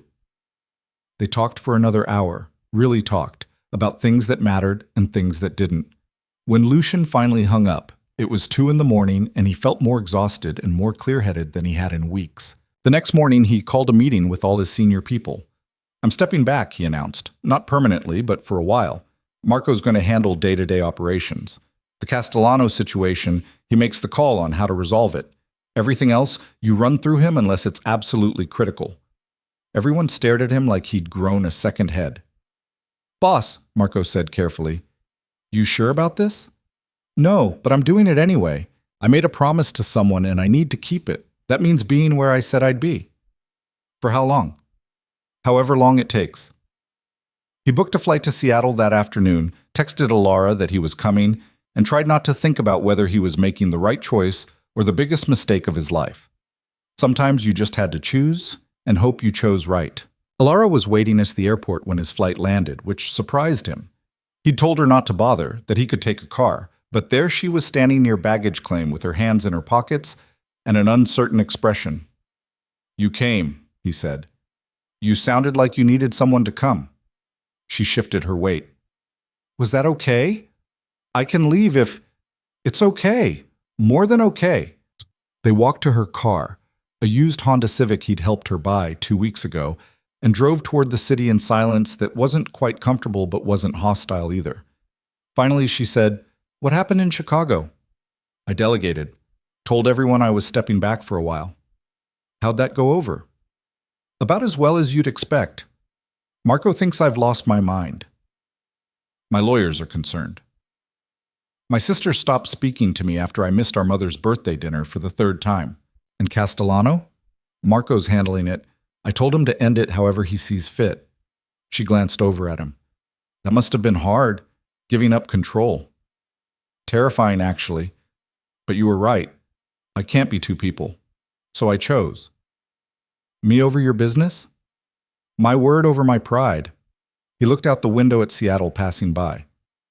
I promised I'd be here. That meant actually being here, not just showing up when it was convenient. What if I told you I don't need you here anymore? What if stepping back was for nothing? He considered that. Then at least I'd know I kept my promise. She pulled into the parking lot of her apartment building and turned off the engine. I lied earlier. I do need you here. I'm just scared of what that means. Scared how? Scared that I'm becoming dependent on you. That I'm replacing one cage with another, even if this one's prettier. She stared straight ahead, hands gripping the steering wheel. Dr. Chen says I need to learn to stand on my own. But every time something hard happens, you're the first person I want to call.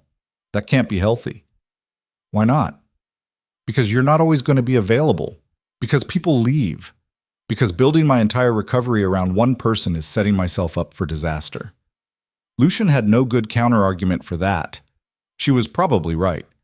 Hell, doctor. Chen had been saying the same thing for weeks, but knowing she was right and knowing what to do about it were different things. So what do you want? He asked. I don't know. I want you here, but I want to be strong enough not to need you. I want support, but I want independence. I want... She laughed, but it came out bitter. I want things that contradict each other. Welcome to my brain. Mine's not much better. They sat in her car for another few minutes before heading upstairs. The apartment looked different than it had 5 weeks ago, more lived in, more personal. Photos on the walls, books scattered on the coffee table, dishes in the sink that suggested she was actually using the kitchen. "It looks good," he said. "Looks like you." "I had a panic attack in the bathroom last week. Couldn't leave the apartment for 2 days after." "But you did leave eventually." "Yeah, Dr. Chen came over and we walked around the block together. Then the next day I did it alone." She moved into the kitchen, started making coffee without asking if he wanted any. "Baby steps, right? That's what everyone keeps saying. Baby steps toward being a functional human. You're already functional." "I'm pretending to be functional. There's a difference." She handed him a mug. "I started a job last week, bookstore downtown, 4 hours a day, 3 days a week. My therapist thought it would be good for me." "How's it going?" "I cried in the stockroom on day 2 because a customer yelled at me about a book being out of stock. My manager found me and was very nice about it, which somehow made it worse." She sat on the couch, pulling her knees up. "But I went back the next day, and the day after that, so I guess that's progress." "That's definitely progress." "Is it?" "Because it feels like I'm constantly one bad moment away from falling apart completely." "That's not falling apart. That's being human." She looked at him over the rim of her coffee mug. "When did you become the optimistic one?" "I'm not optimistic. I'm realistic. Recovery isn't linear, it's not pretty, and it sure as hell isn't easy. But you're doing it anyway." "Because I don't have a choice." "Everyone has a choice. You could have given up 100 times by now. You haven't." She was quiet for a moment. "Patterson's trial is next month. The prosecutor wants me to testify."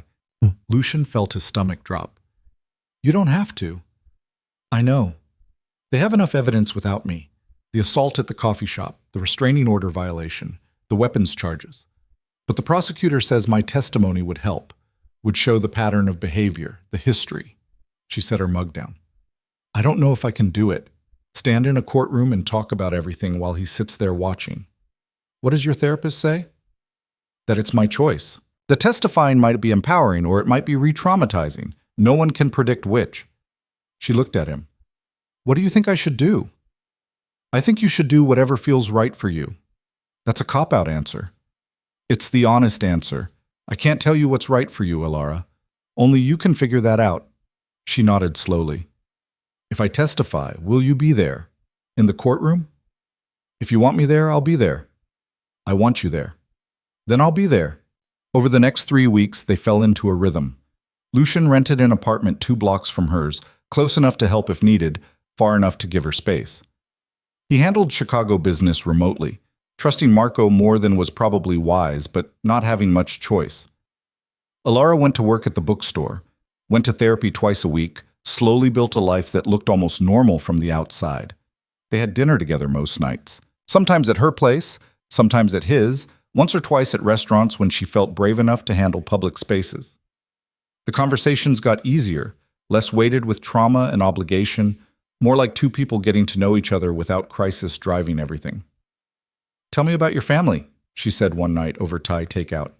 "Not much to tell. Sister, mother, dead father who cast a long shadow." "You never talk about him."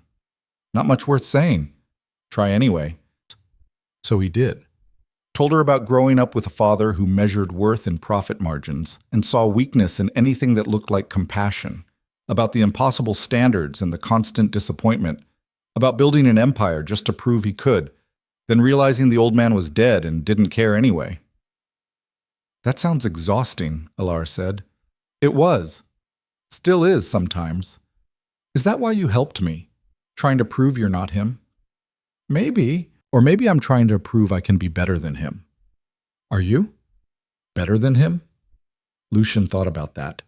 About the business he ran, the gray areas he operated in, the things he'd done that wouldn't stand up to moral scrutiny. "I'm trying to be." "That counts for something." "Does it?" "I think so. Intention matters. Effort matters." She picked at her pad thai. "My therapist has me working on this thing where I separate who I am from what happened to me. Like what Patterson did doesn't define me. I'm not just a victim. I'm a person who had terrible things happen to her, but who's also other things too." "What other things?" "I don't know yet. That's the hard part. I spent so long just surviving that I forgot who I was before. Or maybe I never knew." She looked at him. Who are you when you're not being the powerful businessman or the person helping me? Honestly, I have no idea. We should figure it out, both of us. How? I don't know. Do normal people things. Go to museums, take walks, have conversations that aren't about trauma or business or recovery. She smiled slightly. Be boring together. So they tried that. Went to Pike Place Market on a Saturday morning and got caught in the tourist crowds. Visited the art museum where Alara spent 40 minutes staring at a single painting while Lucian pretended to understand what she saw in it. Took a ferry across the Sound just to watch the water and not talk about anything important. Slowly, carefully, they built something that looked like friendship. Maybe more than friendship, though neither of them was ready to examine that too closely. The trial date arrived faster than Alara wanted and slower than she could stand. The night before, she called Lucian at 2 a.m. I can't do this, she said without preamble. I thought I could, but I can't. Okay, then don't. But the prosecutor, doesn't matter. This is your choice. If you're not ready, you're not ready. But what if I'm never ready? What if I'm just using that as an excuse to avoid something hard? Then you avoid it. Alara, you don't owe anyone your trauma. Not the prosecutor, not the court, not me. If testifying helps you heal, do it. If it doesn't, don't. She was quiet for a long moment. Will you still come? Even if I decide not to testify? I'll be there either way. The courthouse was downtown, a gray building that looked like every other government structure. Alara wore a blue dress her therapist had helped her pick out. Professional but not severe. Something that made her look like a person instead of just a victim. Lucian met her in the lobby wearing a suit that probably cost more than most people's cars. You look terrified, he said. I am terrified. Want to leave? Yes, but I'm not going to. The prosecutor met them outside the courtroom. A woman in her 40s named Sarah Chen who had no relation to Dr. Chen but shared her calm competence. You don't have to do this, she told Alara. We have a strong case without your testimony. I know, but I want to. I need to. Okay, I'll keep it as brief as possible. Just answer the questions honestly. If you need a break, say so. Alara nodded, her face pale but determined. Lucian wanted to tell her she didn't have to be brave, that running was okay, that no one would think less of her. But she'd made her decision and he needed to respect it. The courtroom was smaller than he'd expected. Patterson sat at the defense table in an orange jumpsuit, his lawyer beside him. When Alara walked in, Patterson's head snapped up and his face twisted into something ugly. She saw him, froze for just a second, then kept walking to the witness stand. Lucian sat in the gallery, close enough that she could see him if she needed to, far enough that he wasn't hovering. Marco had texted that morning with updates from Chicago. Castellano had agreed to terms, the war was over, but it felt distant and unimportant compared to watching Alara raise her right hand and swear to tell the truth. The prosecutor started with easy questions.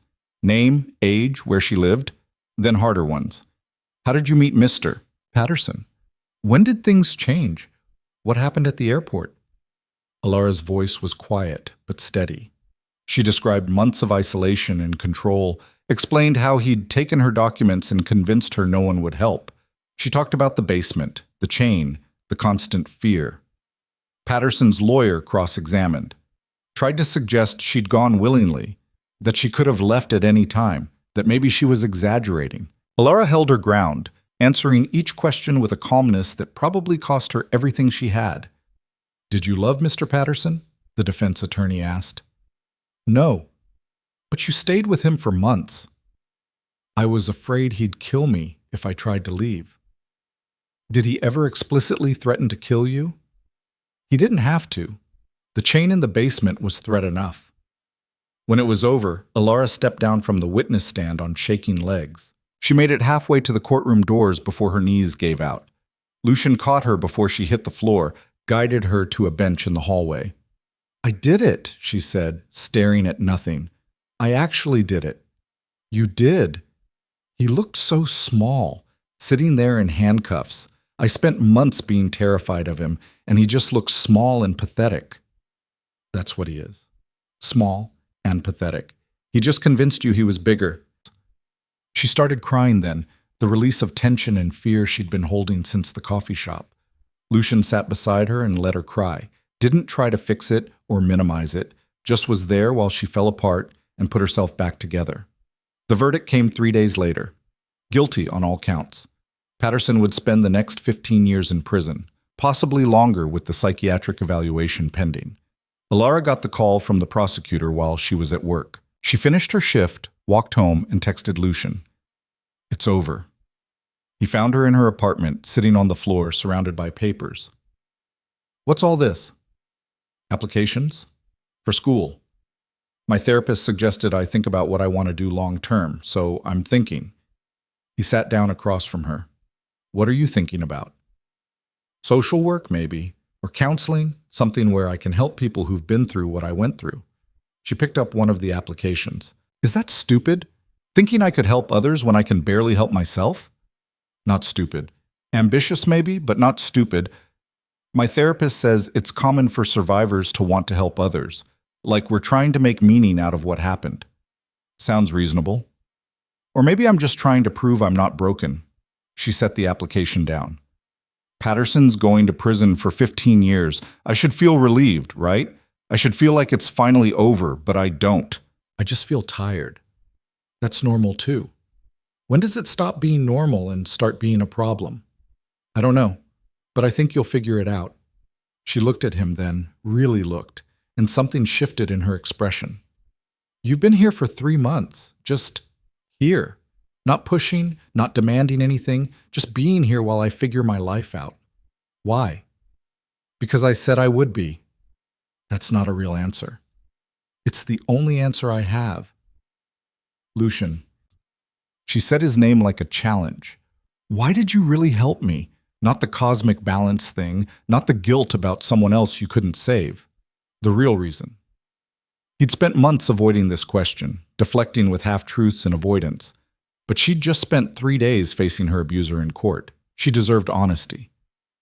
"Because when I saw you at that airport," he said slowly, "I saw someone asking for help when no one else was paying attention. And I'd spent so long being the kind of person who looks away from other people's problems that I didn't want to be that person anymore. So I didn't look away. And then you became..." He paused, searching for words. "You became someone I care about. Someone whose happiness actually matters to me.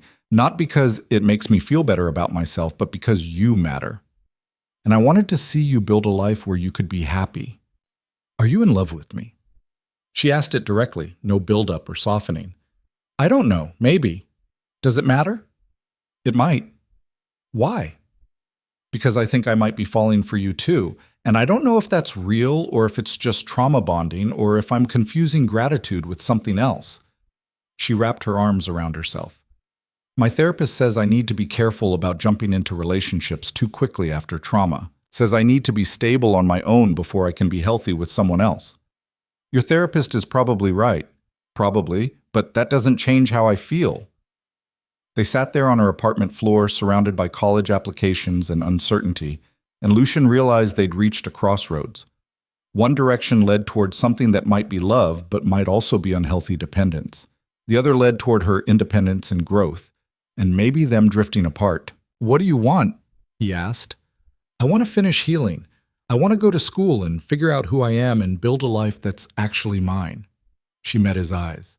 "And I want you in it. But I don't know how to make both those things work. So we figure it out, together." "How?" "Honestly, I have no idea. But we've figured out harder things." She almost smiled at that. "Have we?" "You're alive, safe, and applying to college. I'm learning to delegate and trust people.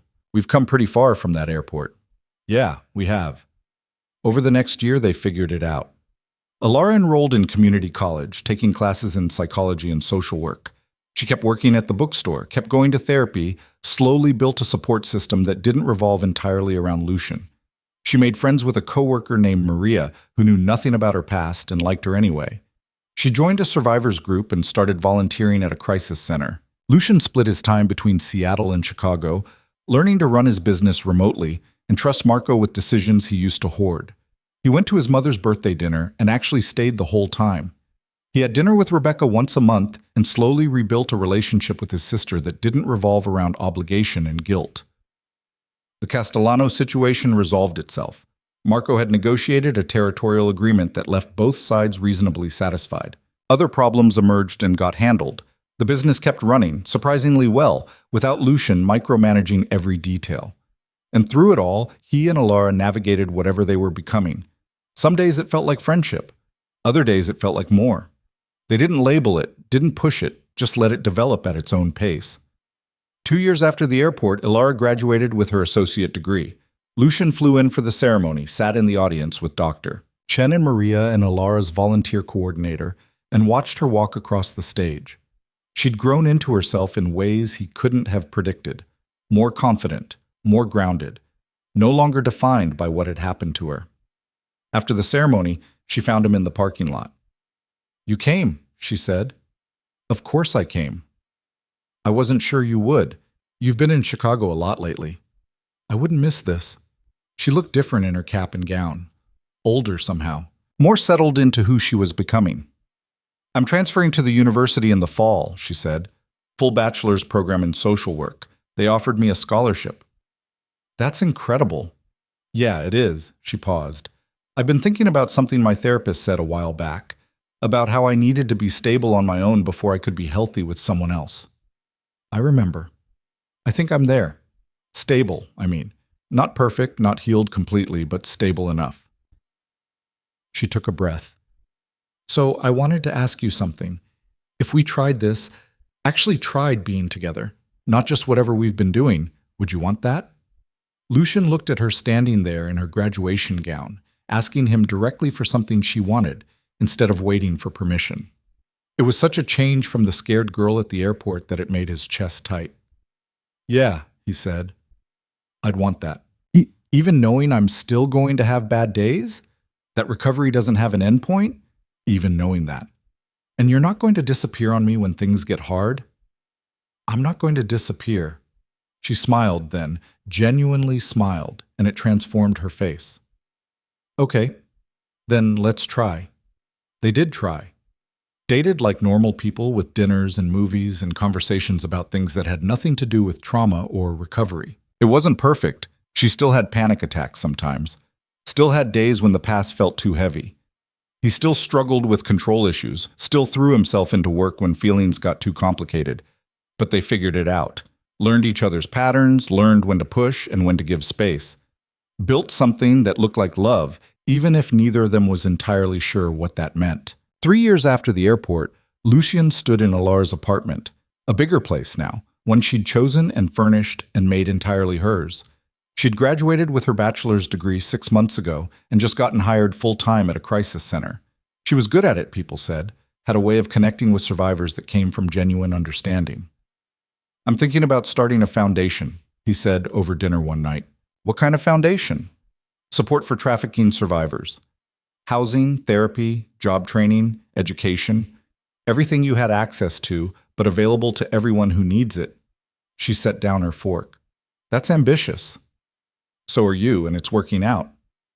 "I'm one person. You're talking about helping hundreds, maybe thousands. So we start small and scale up." He'd been thinking about this for months, working through logistics and funding and staffing. "I want to do something that matters, something that actually makes a difference. And this seems like a place to start." "You're really serious about this." "Completely serious." She was quiet for a moment, then said, "Okay, then let's do it. You'll help?" "Of course I'll help. This is what I'm trained for." The foundation took 2 years to get off the ground. They found a building, hired staff, created programs for housing and therapy and job placement. Alara ran the day-to-day operations while Lucian handled funding and expansion. It grew faster than either of them expected. Turned out there was massive need and not nearly enough resources. 5 years after the airport, they'd helped over 300 survivors rebuild their lives. Lucian had transitioned most of his Chicago business to Marco, keeping only what interested him and what felt ethically sound. He sold off the gray area operations, shut down anything that felt too close to the darkness he'd spent his life navigating. He wasn't perfect. Still had moments where old instincts kicked in, where he wanted to solve problems with money or intimidation instead of patience. But he was better, and better was enough. Alara was different too, Still soft-spoken, still gentle, but with a core of steel that came from surviving something most people couldn't imagine. She spoke at conferences about trauma recovery, wrote articles about supporting survivors, became the kind of person who could walk into a room and immediately make someone feel safe. 7 years after the airport, Lucian proposed. Not in some grand gesture with photographers and audience, but in her apartment on a random Tuesday while they were debating whether to order pizza or Thai food. "Marry me," he said. She looked up from her phone. "What?" "Marry me. I know it's not romantic and I don't have a ring yet and you're probably going to say we should think about it more. But I love you and I want to spend the rest of my life making sure you know you're safe and valued and important. So marry me." She stared at him for a long moment. Then she smiled. "Okay. Okay? Yeah, okay. Let's get married." "Just like that?" "Just like that. You kept every promise you made to me. Why would marriage be different?" They got married 6 months later in a small ceremony with family and friends. Marco was Lucian's best man. Maria and Dr. Chen stood with Alara. Rebecca cried through the whole thing. Lucian's mother told anyone who would listen that she'd always known her son had a good heart under all that business nonsense. 10 years after the airport, the foundation had expanded to 4 cities. They'd helped over 2,000 survivors rebuild their lives. Some went to college, some found jobs. Some just learned to exist without constant fear. All of them got the support Alara had gotten, the housing, the therapy, the time and space to heal. Alara ran it all with the kind of quiet competence that made people want to follow her lead. She still saw her own therapist, still had hard days, still carried scars that would never fully fade. But she'd built a life that was hers, filled with purpose and connection and genuine happiness. Lucian had transitioned almost entirely away from his old business. He kept some investments, maintained enough income to fund the foundation and live comfortably, but mostly he focused on expansion and sustainability, making sure that what they'd built would last long after they were gone. They had dinner with Marco and his family once a month. Rebecca came to visit twice a year. Lucian's mother had finally accepted that her son was doing something worthwhile, even if she didn't fully understand what. 15 years after the airport, Alara spoke at a conference about trauma recovery. Lucian sat in the audience and listened to her describe the girl she'd been, terrified, trapped, making a desperate signal for help, and the woman she'd become. She talked about recovery as a journey, not a destination, about how healing wasn't about erasing the past, but learning to carry it without letting it define you. "Someone saw me," she said to the audience of therapists and social workers and survivors. One person in a crowded airport noticed a 3-second signal and decided to do something about it. That decision changed my entire life. Not because he saved me. I did the work of saving myself. But because he gave me the chance to do that work. He gave me safety and time and resources and support. And eventually, I learned to stand on my own. After the conference, they walked along the Seattle waterfront, the same city where she'd been held captive, where she'd testified against her abuser, where she'd built a new life from nothing. "You think Patterson knows?" she asked. "About the foundation? About what we're doing?" "Probably not. He's been in prison for 15 years. Probably doesn't think about us at all." "Good. I hope he doesn't. I hope I'm so far in his past that I'm not even a memory anymore." "How do you feel about that?" "Relieved. For a long time, I was defined by what he did to me. But now I'm defined by what I did after. That feels better." They stopped at a bench overlooking the water. The same view she'd probably seen from the recovery center all those years ago, when her future was uncertain and terrifying. "Do you ever regret it?" Lucian asked. "Testifying? Staying in Seattle? All of it? You could have disappeared, started over somewhere he'd never find you." "I thought about it. A lot, actually. Especially at the beginning." She leaned against him. "But if I'd run, I'd still be running, still be afraid, still be letting him control my choices, even if he wasn't physically there, staying and facing it. That gave me my life back. So no, I don't regret it." "Even the hard parts?" "Especially the hard parts. The hard parts were where I learned who I actually was." 20 years after the airport, the foundation had helped over 15,000 survivors. They'd expanded to 12 cities, had a staff of over 200, and had become a model for trauma-informed care nationwide. Alara had published 2 books about recovery and resilience. Lucian had successfully transitioned his entire business portfolio into ethical investments and foundation funding. They had arguments sometimes about priorities and resources and how to handle difficult cases, about Lucian's tendency to throw money at problems instead of addressing root causes, about Alara's habit of taking on too much and burning herself out. But they figured it out. 20 years of practice had taught them how to navigate disagreements without damage, how to support each other without enabling unhealthy patterns, how to be partners in the truest sense. Marco retired, handed his portion of the Chicago operations to his son, and moved to Florida. Rebecca's kids graduated college. Lucian's mother passed away peacefully at 87, still telling anyone who would listen about her son's important charity work. 25 years after the airport, Alara and Lucian stood in a conference room with city officials and philanthropists, announcing the opening of their newest crisis center. It would provide emergency housing, therapy, legal support, and job training to 200 survivors at a time. During the press conference, a reporter asked Alara how she'd gotten into this work. "I was one of them," she said simply. "A survivor who got help from someone who noticed I needed it. And I decided to spend the rest of my life making sure other people got the same chance I did." "Can you tell us about who helped you?" She looked at Lucian standing off to the side, same as he'd been standing in countless rooms over the years, present but not central, supportive but not controlling. "Someone who saw a woman making a silent call for help and decided not to look away," she said. "Someone who kept showing up even when it was hard. Someone who taught me that one moment of paying attention can change everything." That night, back in their house overlooking the Sound, Lucian found Alara in her office working on the next book. "You were good today," he said. "I was honest. That's not the same thing." "It's better." She saved her document and turned to face him. "Do you ever think about how different things would be if you'd looked away that day? If you'd been too busy or too distracted or just not paying attention?" "Sometimes. Usually when I can't sleep. What do you think?" "I think we both got lucky. You got someone who noticed and had resources to help. I got a reason to be better than I was. We weren't lucky. We worked our asses off." "That too." She stood up, crossed to where he was standing.